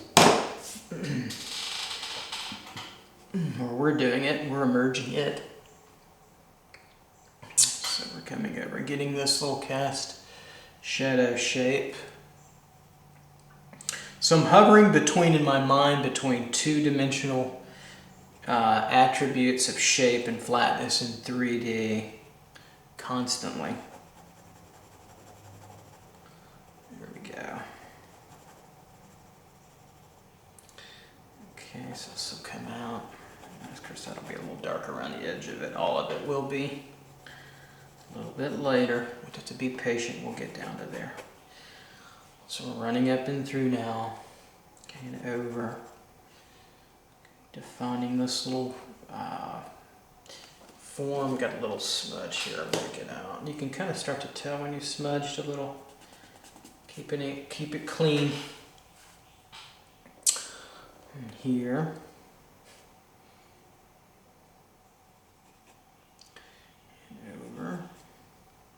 And we're going to run through here. This back fold hitting that dark. That's the dark I want. I want it to help me tell me what it is that we're defining both in the light and in the shadow. There we go. Through there and up and over. And through here.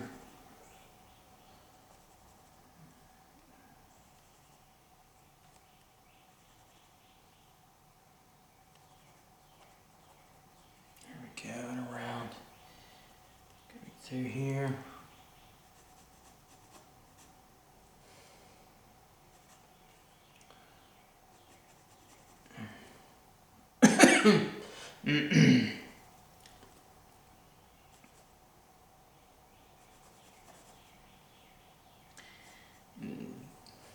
This wants to turn in right there. See that? As it turns in here, and then this would kind of have to follow those shapes pretty well. And then I'll always get it right, as we've seen. Get it close. Pretty much always. Get close. And then we'll take this rolling pattern.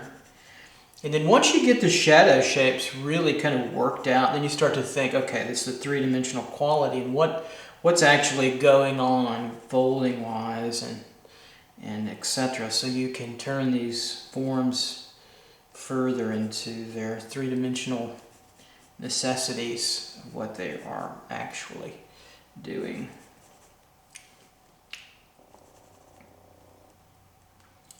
So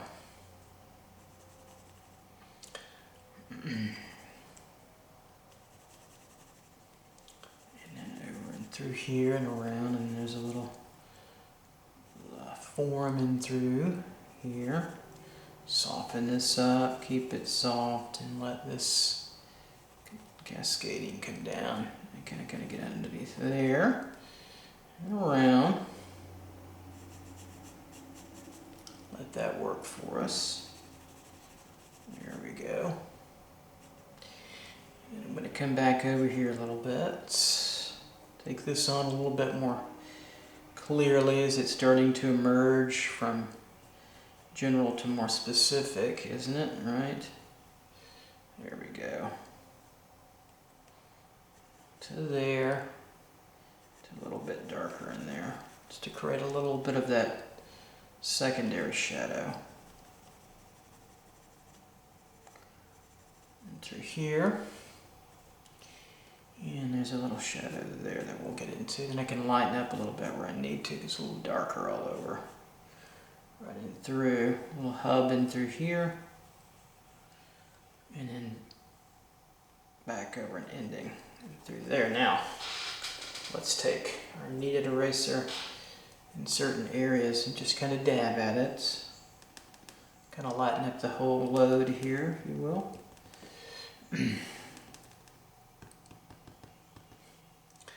There we go.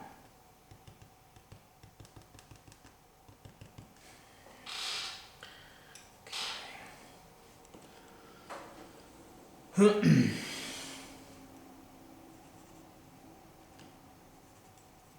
So this teaches you a lot about patience and virtue. I actually like looser sketching most of the time, but I can render. And I've done photoreal stuff as practice elements when I have to or need to. They're just not as particularly as fun for me or as interesting to process out.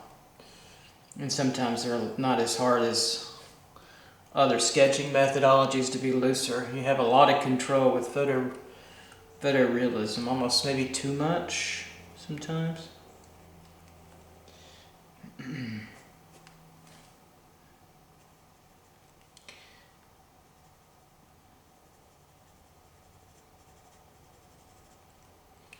then we're coming down there. And then over and through. And around. And so this is kind of turning over here, isn't it? And then it kind of curls and turns, cuts over, and then there.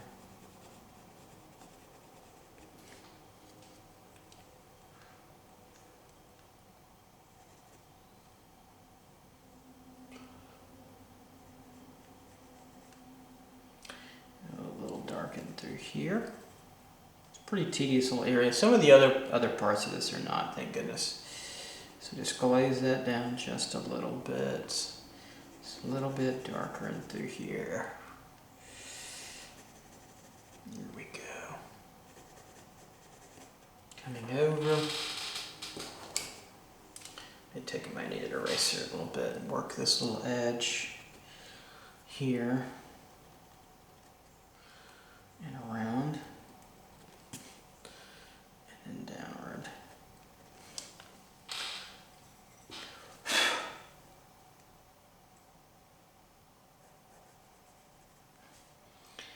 Okay.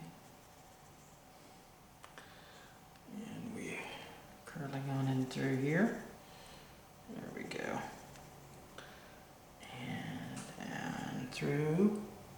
A little bit more darks underneath that little triangular one we just put in there earlier, just to soften this out. It's going pretty well through here. So now I'm going to come up and cut into this a little bit, get this better done.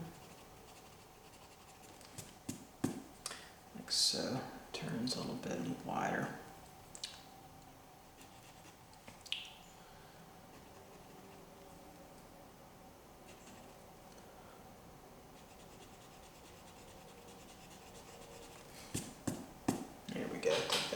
That's a little bit better.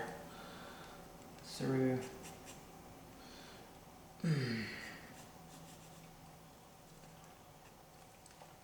So I'm trying to get as much of this as I can without overworking it or becoming too laborious to get the spirit of all this, which I think we pretty much have going for us here. I'm just going to turn, and there. Can be a little wide. I can't speak this morning. There we go. turns in there. And over really softens up, that doesn't run in through there. So that's looking pretty much like I wanted. I'm pretty happy with that. Enough of it. Let's get these triangles here. Move it down a little bit darker through there, kind of make this shape's almost separated through here. Just a little darker. Working pretty well, and then we'll come on down the pike here. Okay. There we go. Working that through and down. And over, like so.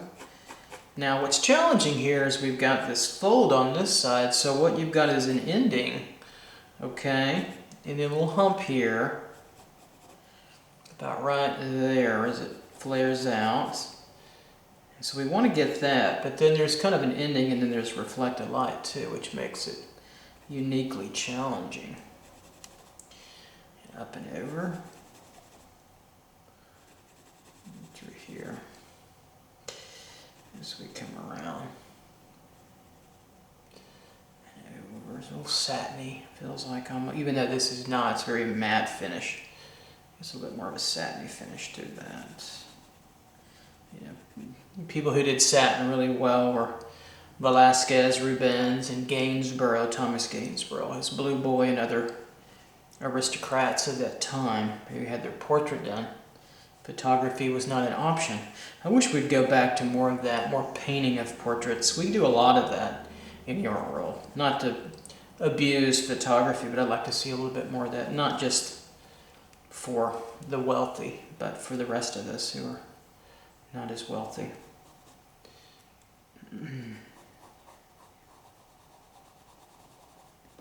Through here, a little dark, and through there as it fades up and over, kind of soften that a little bit. So coming down. So most of the artists that I know are not wealthy, but they do well. They do very well with their careers, monetarily and critically, but they're not, wealthy magnates. Still have to watch your money and be careful. So that's important to know. So that. I guess that is important to know. Just got off on that little tangent. But they're not poor. They're not starving. I've never starved in my life. I've had leaner years where it's been more difficult, but I've never starved. So I always dislike that myth of the starving artist. Artists are very intelligent, creative, and highly motivated, and by and large, really hardworking people who care a lot about their profession, their craft, and generally the world around them. It's not just a profit margin.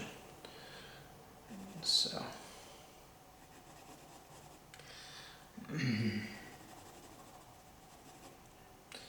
putting that coarse shadow on this little shape here, little cast shadow on the edge, or form shadow, coarse shadow, and then this drops in. It's actually also a cast shadow too. This will drop in and go a little bit deeper, like so, and then out a little bit. And see how you can just come back with your mono eraser. If you don't have one, it's hard to get this. It's tough. It's not easy. That's for sure. There's more detail here than I'm going to get. Just kind of get most of the essence of it.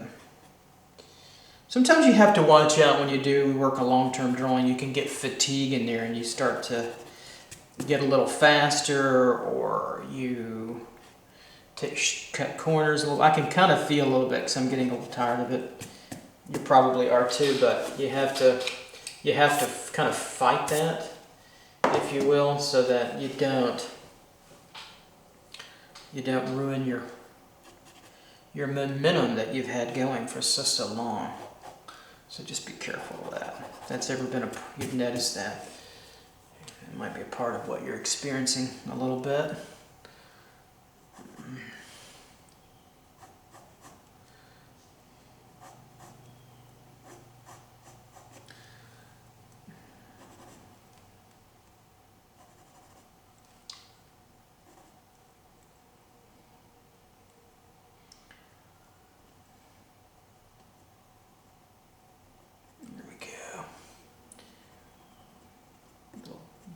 line in there.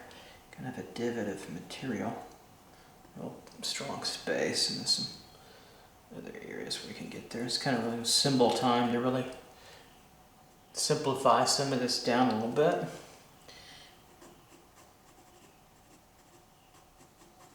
Core shadow there. Some reflected light and a little cast shadow form inside there. I think it's working decently well there. And then I'm going to come around to get this dark. This widens out a little.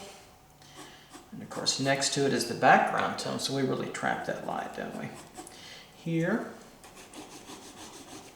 we can bring that against there. Just a little bit further. Darken that in.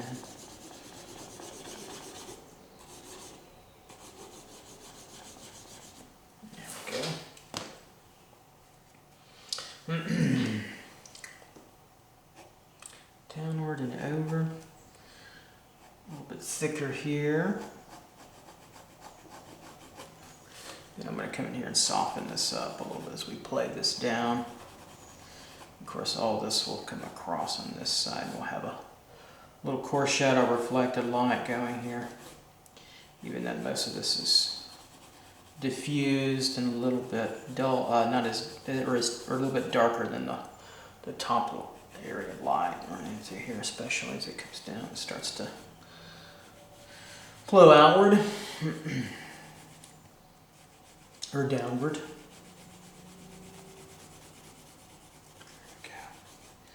Through here and then coming all the way down and to this bottom area.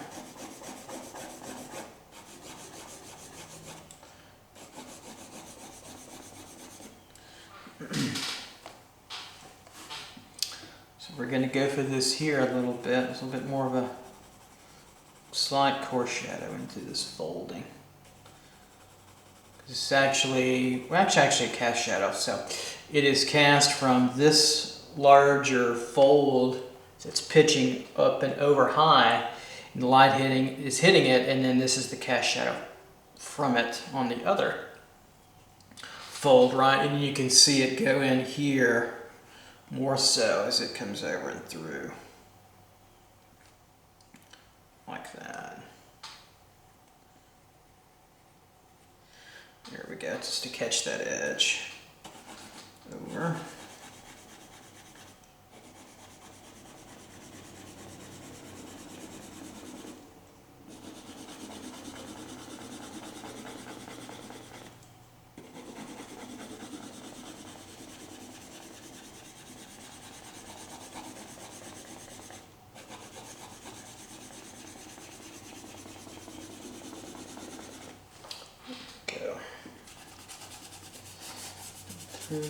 Here a little bit, just kind of soften some of this out, this background, just a little. Here we go. We'll come back over here.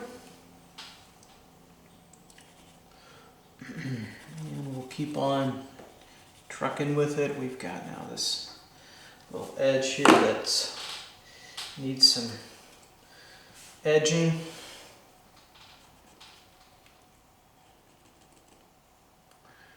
Around here, because this curls over.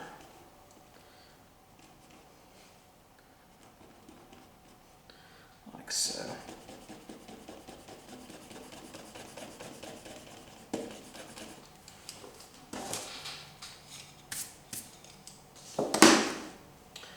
Okay, coming down.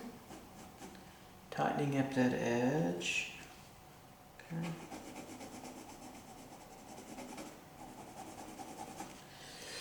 And then we're coming through here.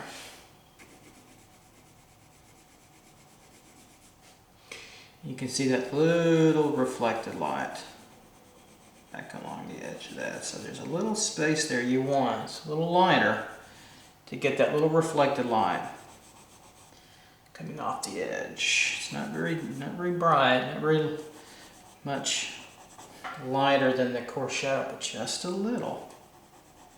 Just to give us that turning around the other way. There we go. So through here and around and a little bit wider through here. Okay, so coming through. So this cast a cast shadow, yeah, but it's got a little core shadow even in the cast shadow. That means this little area here, even though it's soft, is a little darker than what's happening in through here. Just a touch, not by a whole lot, but just a little bit. It's hard to see that. I mean, you can play off that. You don't necessarily have to do that, but I wanted to show you that that's what's really going on. We want to catch this edge back here. And sometimes I'll just take my hard edge here and do it, because it wants to really come all the way to about right here. So I'll just put a little gentle edge, just a little. Don't hit it too hard, run through there, because that's going to be darker anyway. And if it gets lighter, then we'll lighten it up too, if it needs, because it might. And then this is going to curl around here. See that, how it's curling? A little pocket of dark. Do there. Just have to take it slow.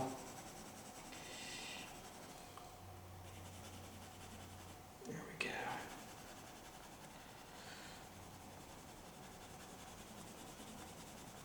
Soften this up so it turns around, or you can come across this way if you want.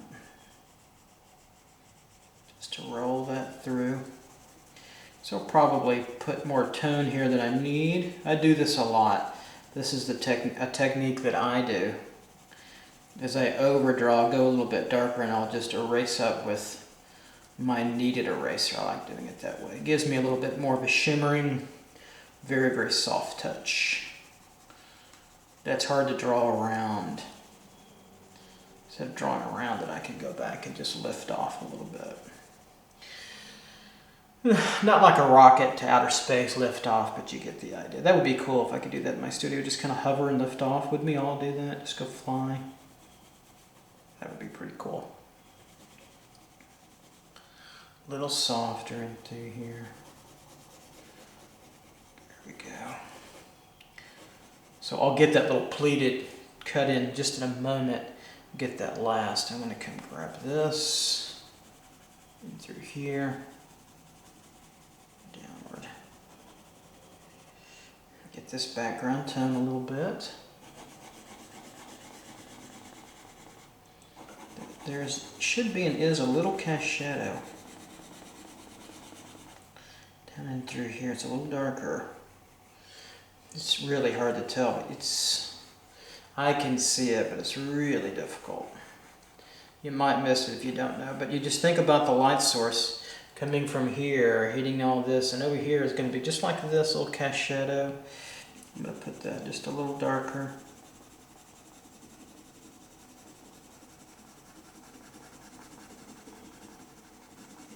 And then fade that back into the majority of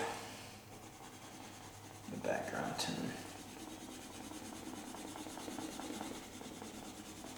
You can kind of see that emerge a little. Backgrounds can be tricky, you have to be careful. Alright, so here and over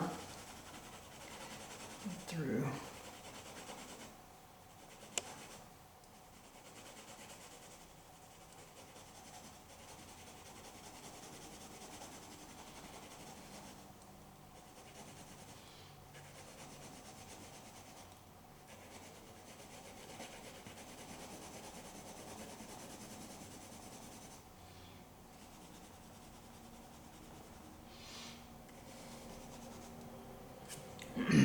Coming down and completing this shadow down here.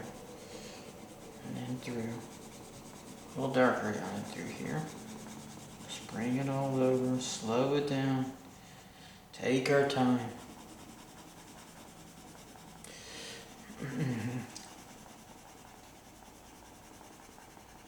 Coming over through with this crease. I'll probably lighten that up a little bit. It's a little heavy. that creasing area, but it's okay. I'll get that in a moment. I'll show you how I do that. And we can come over here just a little bit. This could go a little darker now. Okay, through here, it just takes time.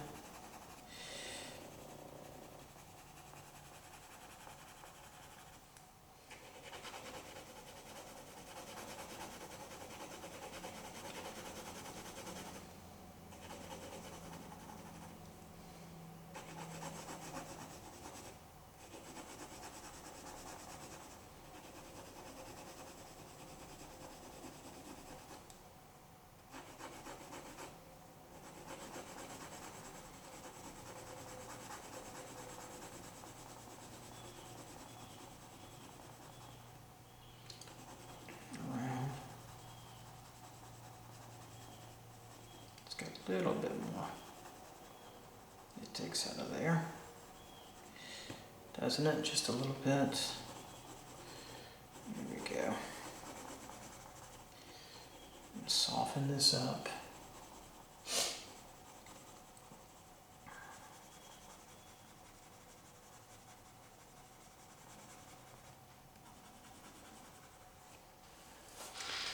Alright, so I'll take my knead eraser here. And I'll pull this out just a little here. I feel like it gives it a very light feeling. Airy, kind of an air quality, hovering, shimmering quality to it. And through here, a little thicker, we can come out. There we go.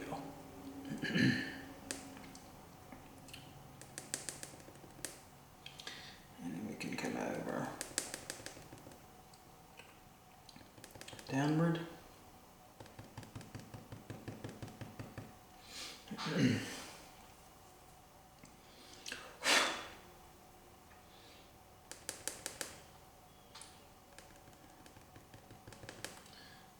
And through here, and then around, and then down to this edge here.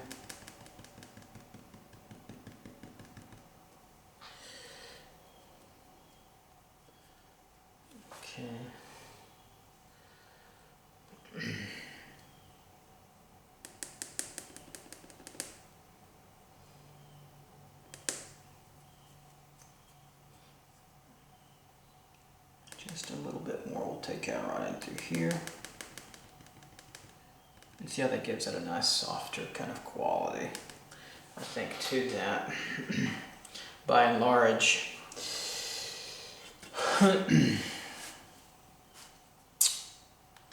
We can play off some of these edges here. Go a little bit thinner if we need to.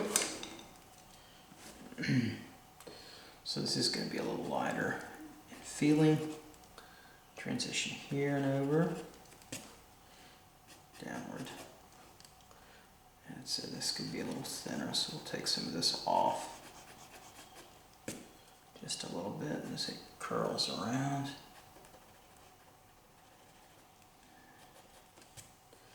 And down there, we're about to get into that little pleated area about right in through here. Get that in a little bit of a moment. It's a little lighter in through here, isn't it? I'll take that up and over.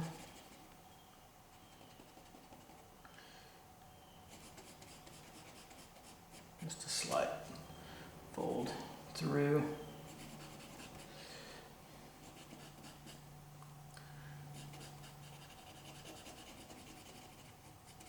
There we go. I want to bring out this reflected light on this edge just a little bit more.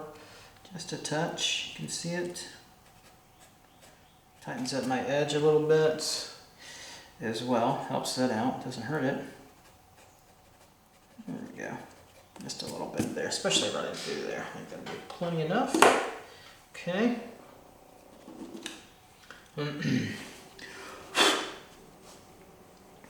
So that folding pleated area is about right in through here, and it's kind of a broken series of values and lines in through here.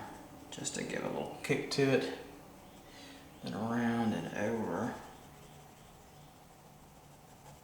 through. This will go come over just a little bit more, this area.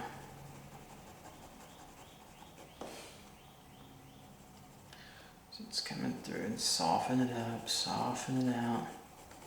Soften up its transition, constantly softening when you need to. It's a very soft edge, and a little darker. It's got a little bottom part here. There we go. Maybe a little bit darker on those little areas.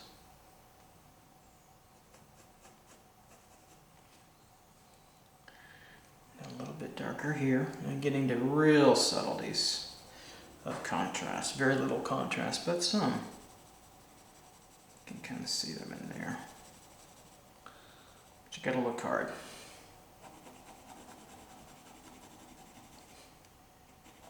Which means you gotta look with purpose and mindfulness. You gotta look deeper and longer. Slow it down a little. Right through there, and a little darker in through there. I think we've got what we need in over here.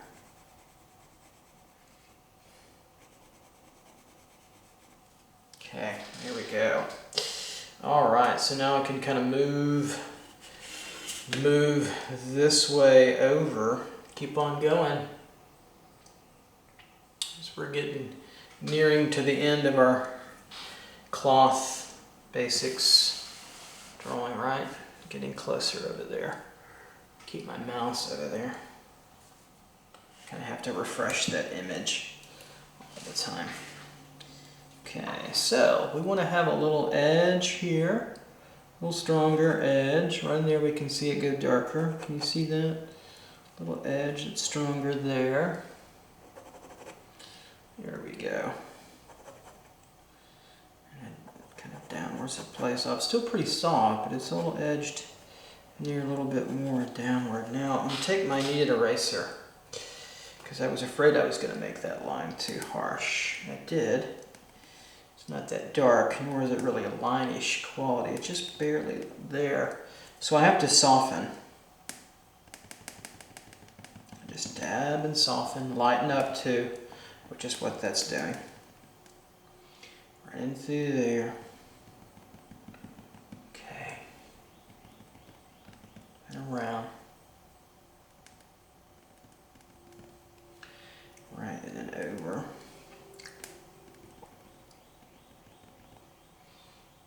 Okay. Okay, and coming through here. Down.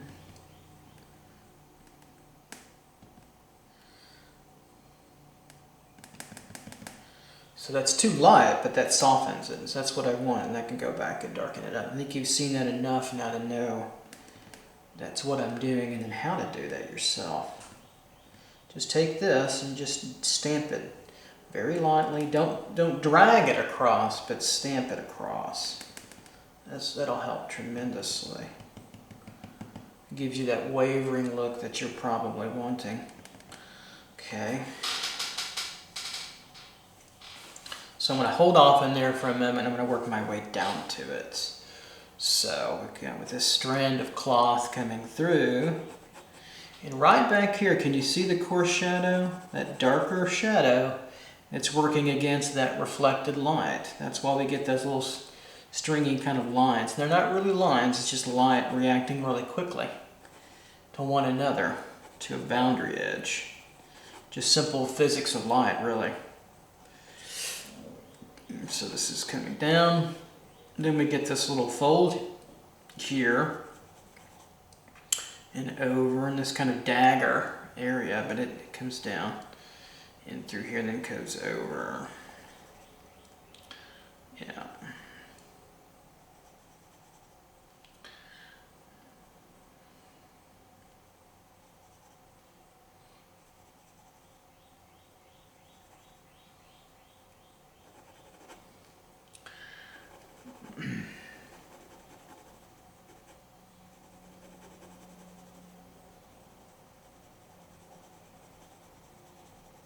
so we get that coming through. This lightens up right in through here with a little bit of a stronger light. Right there. That will come down and over. It kind of disappeared in there. Okay, so we can define it on this left side with more edging and tightening. When I say edging, you're just kind of tightening up an edge or an outer boundary to give it a tighter edge. Right in through here, and then it comes down and softens really for the most part. Coarse shadow. Little bit darker than that reflected line. It still stays hard edged over here and to the left.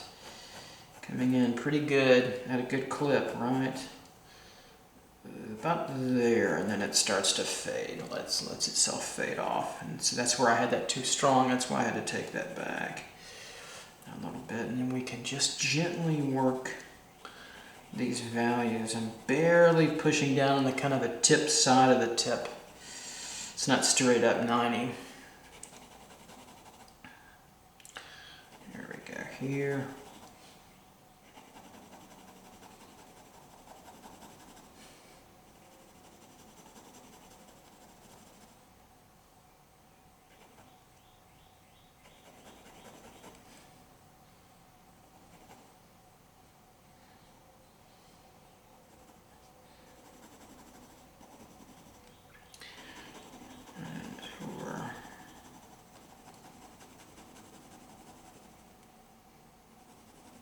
It's a little bit more hard-edged, isn't it, right in through here.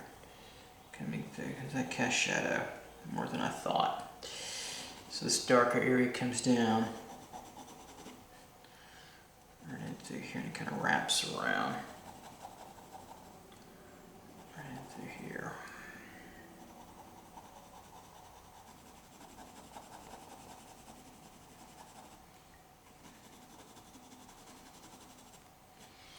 And then it gets a little lighter. That's where I had it before. We can have to go a little darker because of it. Okay, because I lined it up. Through here. And this coarse shadow, see how this meets together? Coarse shadow here. Coarse shadow coming down. Because it's really turning, isn't it? Because this cast shadow right in through here is a little stronger. This cast shadow right in through. As it comes up.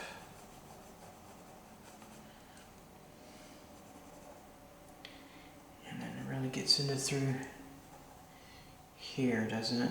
There we go. Get that sort of daggery shape. Kind of weird in there. I like it. And this just fades off. Lighter than the coarse shadows, it fades off into the other side, the right side of the fold, dagger shaped fold.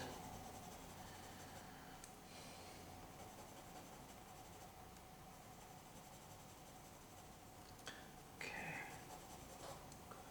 Here.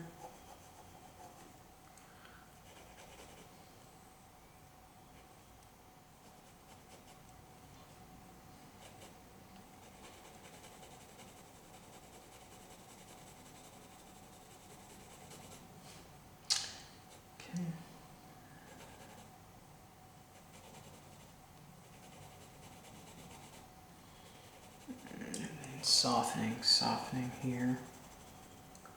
Softening around as it comes through. And softening up. This coarse shadow meets into this cast shadow pretty coolly.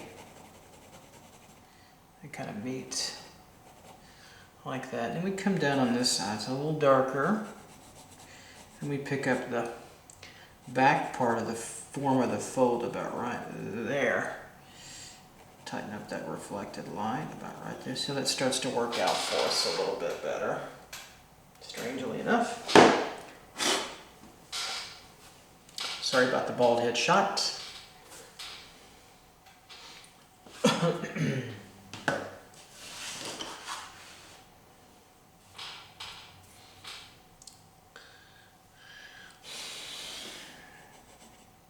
Coming down here.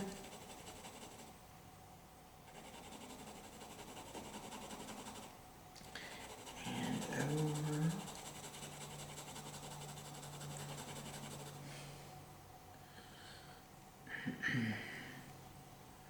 A little tighter with the little indentation in there.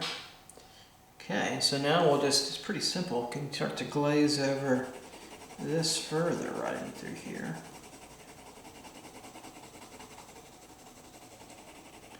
As we come up, this is going to go just a little darker. So it emerges out of that light slowly. Right through there. Up and through. There.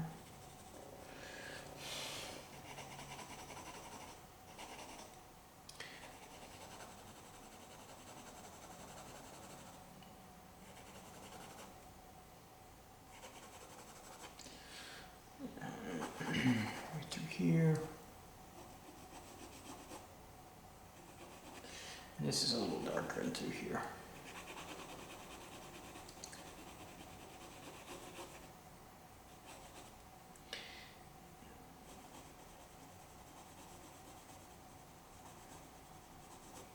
Folding around there.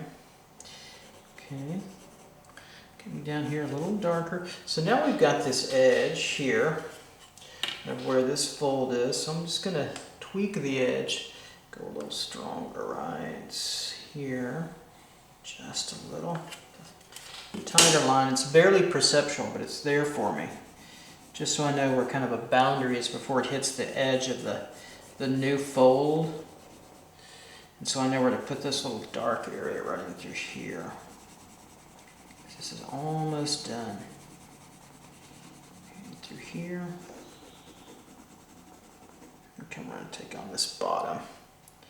Really edge this out, like so.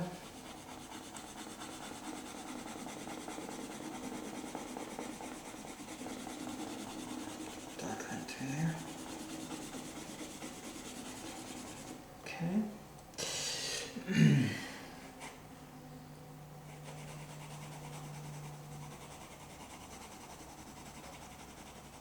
Let this fade just a little wider there. This could go running through there, just a little darker now. This little area, this little crevasse in here. This little dip.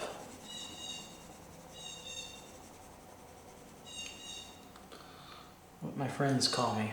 Jenna's little dip. And through here. No, I'm teasing.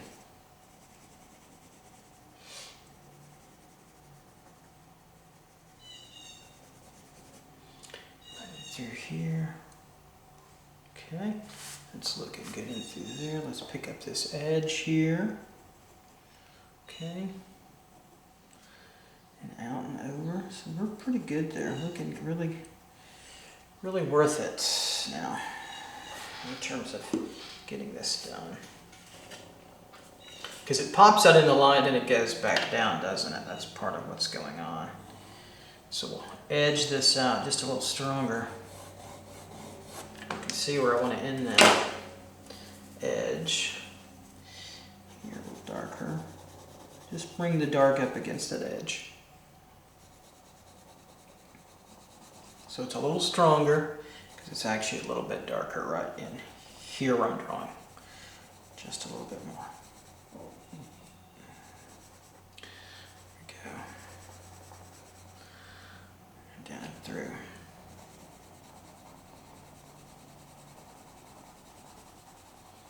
Okay. Ooh, it's a lot of work, right? It's a lot of work. Very subtle, subtleties, subtleties, subtleties, subtleties. There we go. Okay.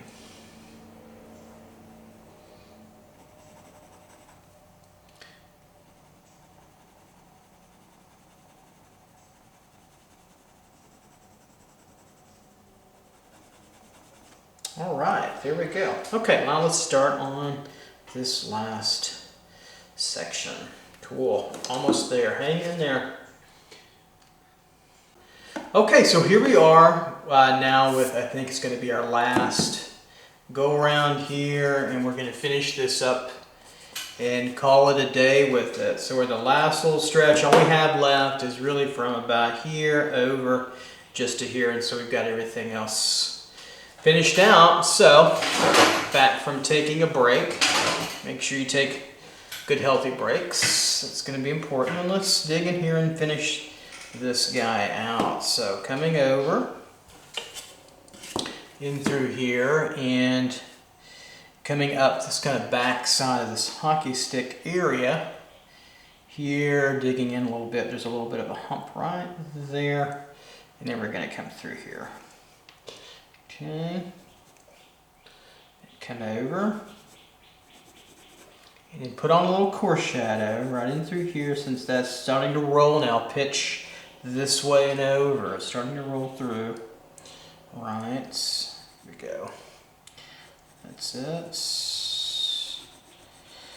That's it. And then we're going to add that little coarse shadow. Now it doesn't look like there's going to be any reflected line I can get, so I'm going to have to erase that out a little bit. So I can come back over and then come through here where we've got a little bit wider area to catch on to, and then we'll have some coarse shadow here.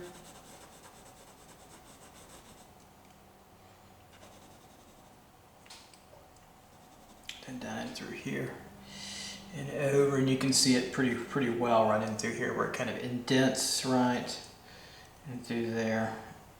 Right in this little nodule here. Right in through, up and through there. Okay, and it's a little darker, a little denser back here just a little bit. Right up and through here. And coming through and over.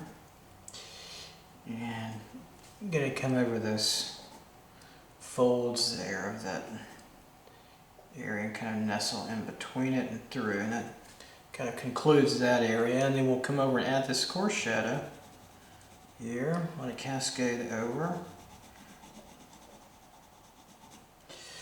And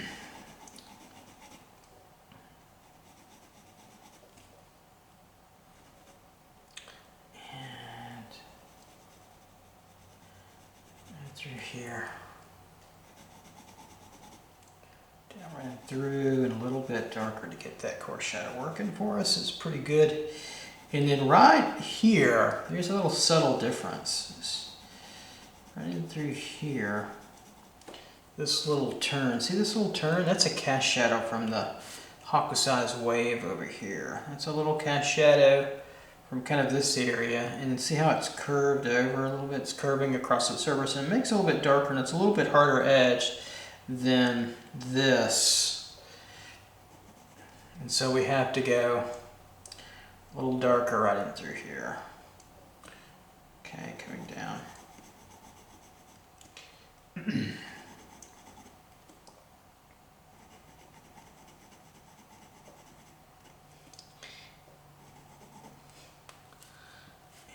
moving on over.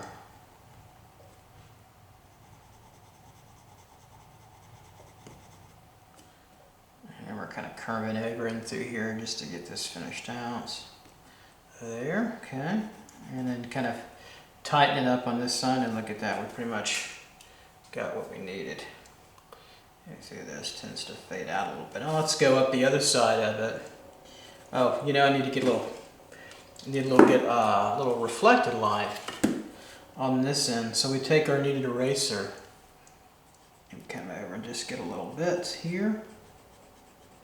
Okay, this edge, just to catch a little, not a whole lot to catch, just a little, just to distinguish a little bit from that coarse shadow there. There we go. That gives us what we need. And then maybe just go a little darker here, a little wider out. Now coming along the other edge, we can go a little darker in through here to kind of edge out and crispen up this edge here. there. There and through. And around. Through there. Just tighten this edge over.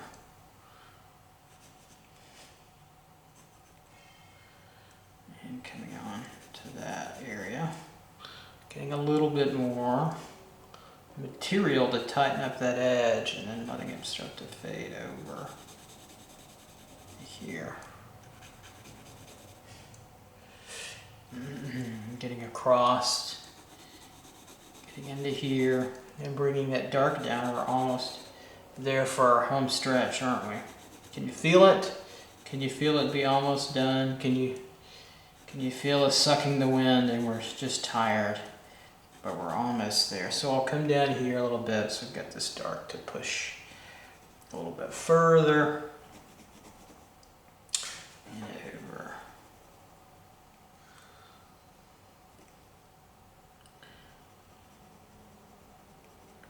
And through there. Now this is a little thicker. There we go, and across. Right in through there, okay? And a little bit darker.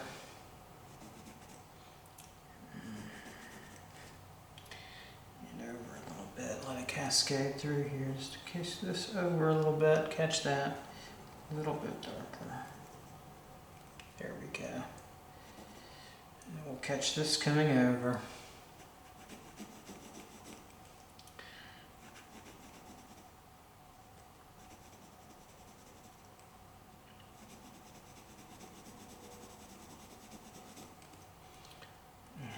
Here.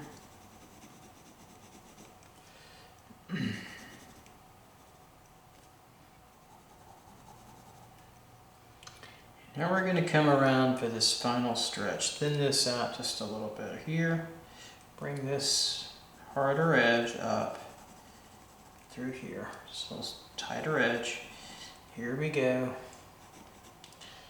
Coming up this stretch here. Like so. This has got a little softness, a little fatness to it here. A little bit, and then there's a little bit of a pinching area. A little dark running through there. There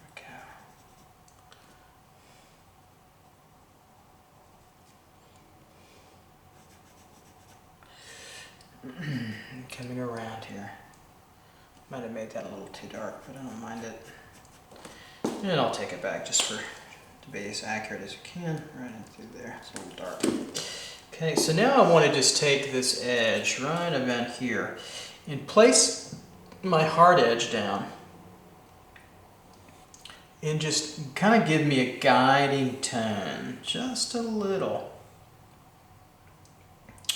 And through here. To show me where the edge of that cloth is. And what I'll do is I'll bring that up against it, okay? That darker value, just to help me tighten an edge out.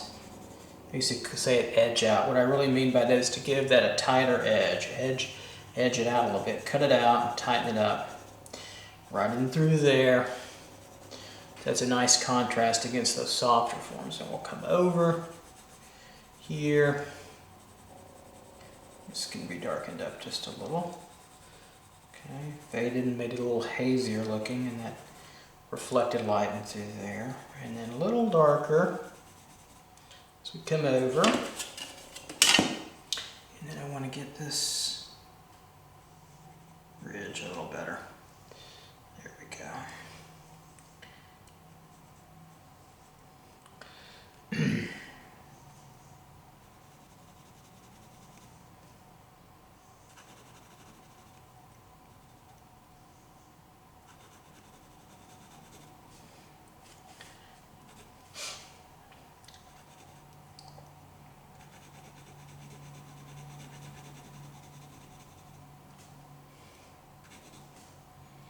And then we're going to here Head that dark to there. Work our way up here a little further. Because we've already got our edge tightened, it helps. Doesn't, you can see the benefit of that now. A little darker in through here. Tighten this up. Hang on through here. Here we go. And as we come up here, it gets a little confusing. We'll hit this here now. There we go. So we can pull out that dark here. And then now it gives us now the room to make this area coarse shadow. Okay. And then also next to it to the left there, okay, we can get reflected light. Here we go. Gotta have it. Turns pretty quick, doesn't it? This seems to curve a little bit and darker. It's like a sort of a bowl. Kind of a bowl as it turns, the cereal bowl or some kind of bowl. A little round, just slightly in there. Okay. Alright. So I'm pretty happy with the background tone. I'm not going to go any darker. I've got it set in. I don't want it too dark. I don't like the background of the image as much. And it shows you how artists can change. And I think it's a much more interesting background than the image. Quite frankly, drawing backgrounds always mostly can be.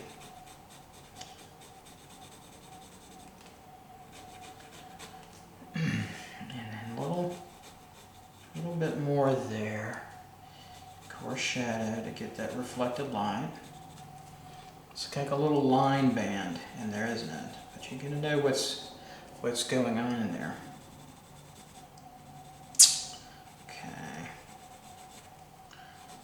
Go and around over here, and we're darken in through here a little bit, almost there, almost to the finish line. I can feel it. Can you feel it? Can you feel me? It's almost there.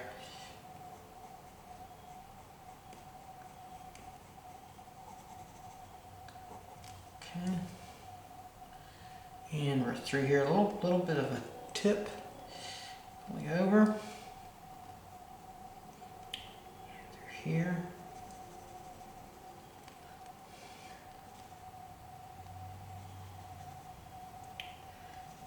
Turn around.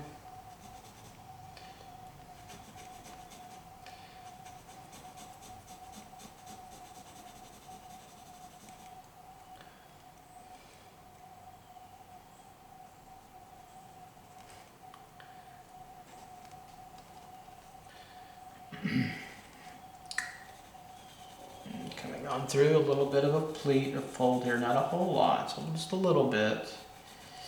I'm tone this down just a little. Just add a little bit of value on there because it's not very dark, and we're just about there. We'll pick up this pleat fold here. Coming through here, and it's a little stronger over here. Right through there, and it's gonna disappear a little bit. A little bit of a cast shadow right through there. Take this here into there. There we go. Take that out just a little bit. Let that turn. Let this soften and get a little faded. Fades it out over here a little bit so it can be wider. Up through here. All right, and fade into that. There.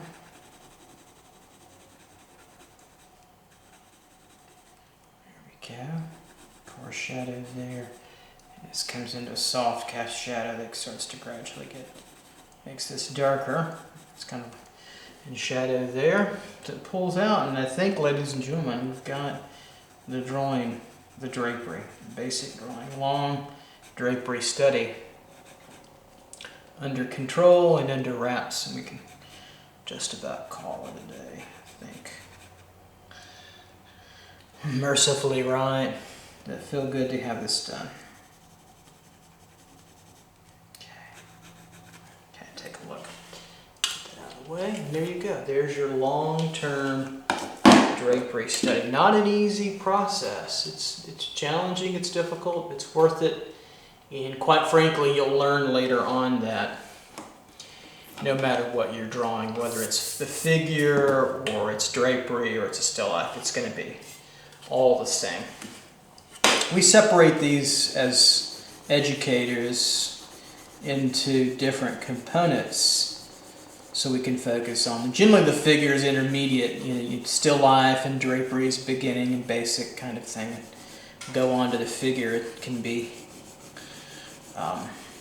more advanced. Of course you have anatomy and things like that. Oh, also I did not break, no pencil tip was harmed in this process. I don't want to jinx myself. I've got just a little background to darken.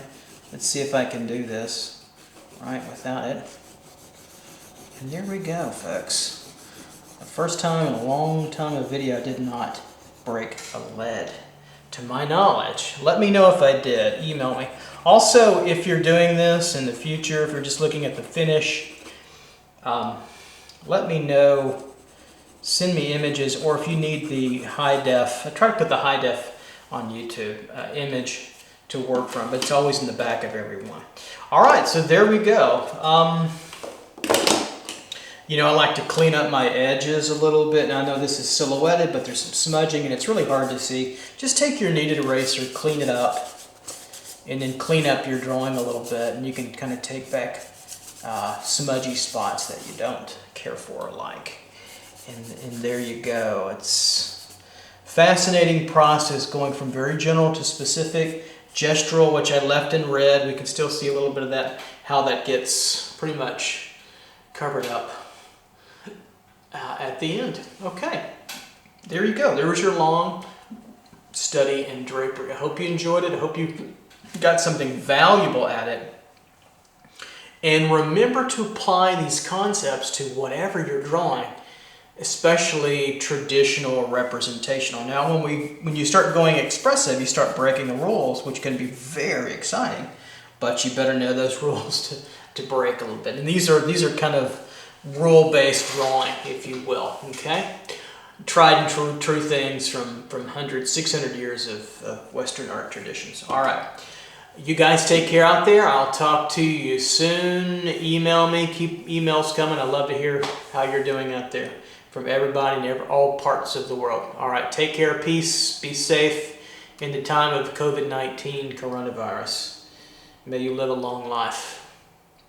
Bye-bye.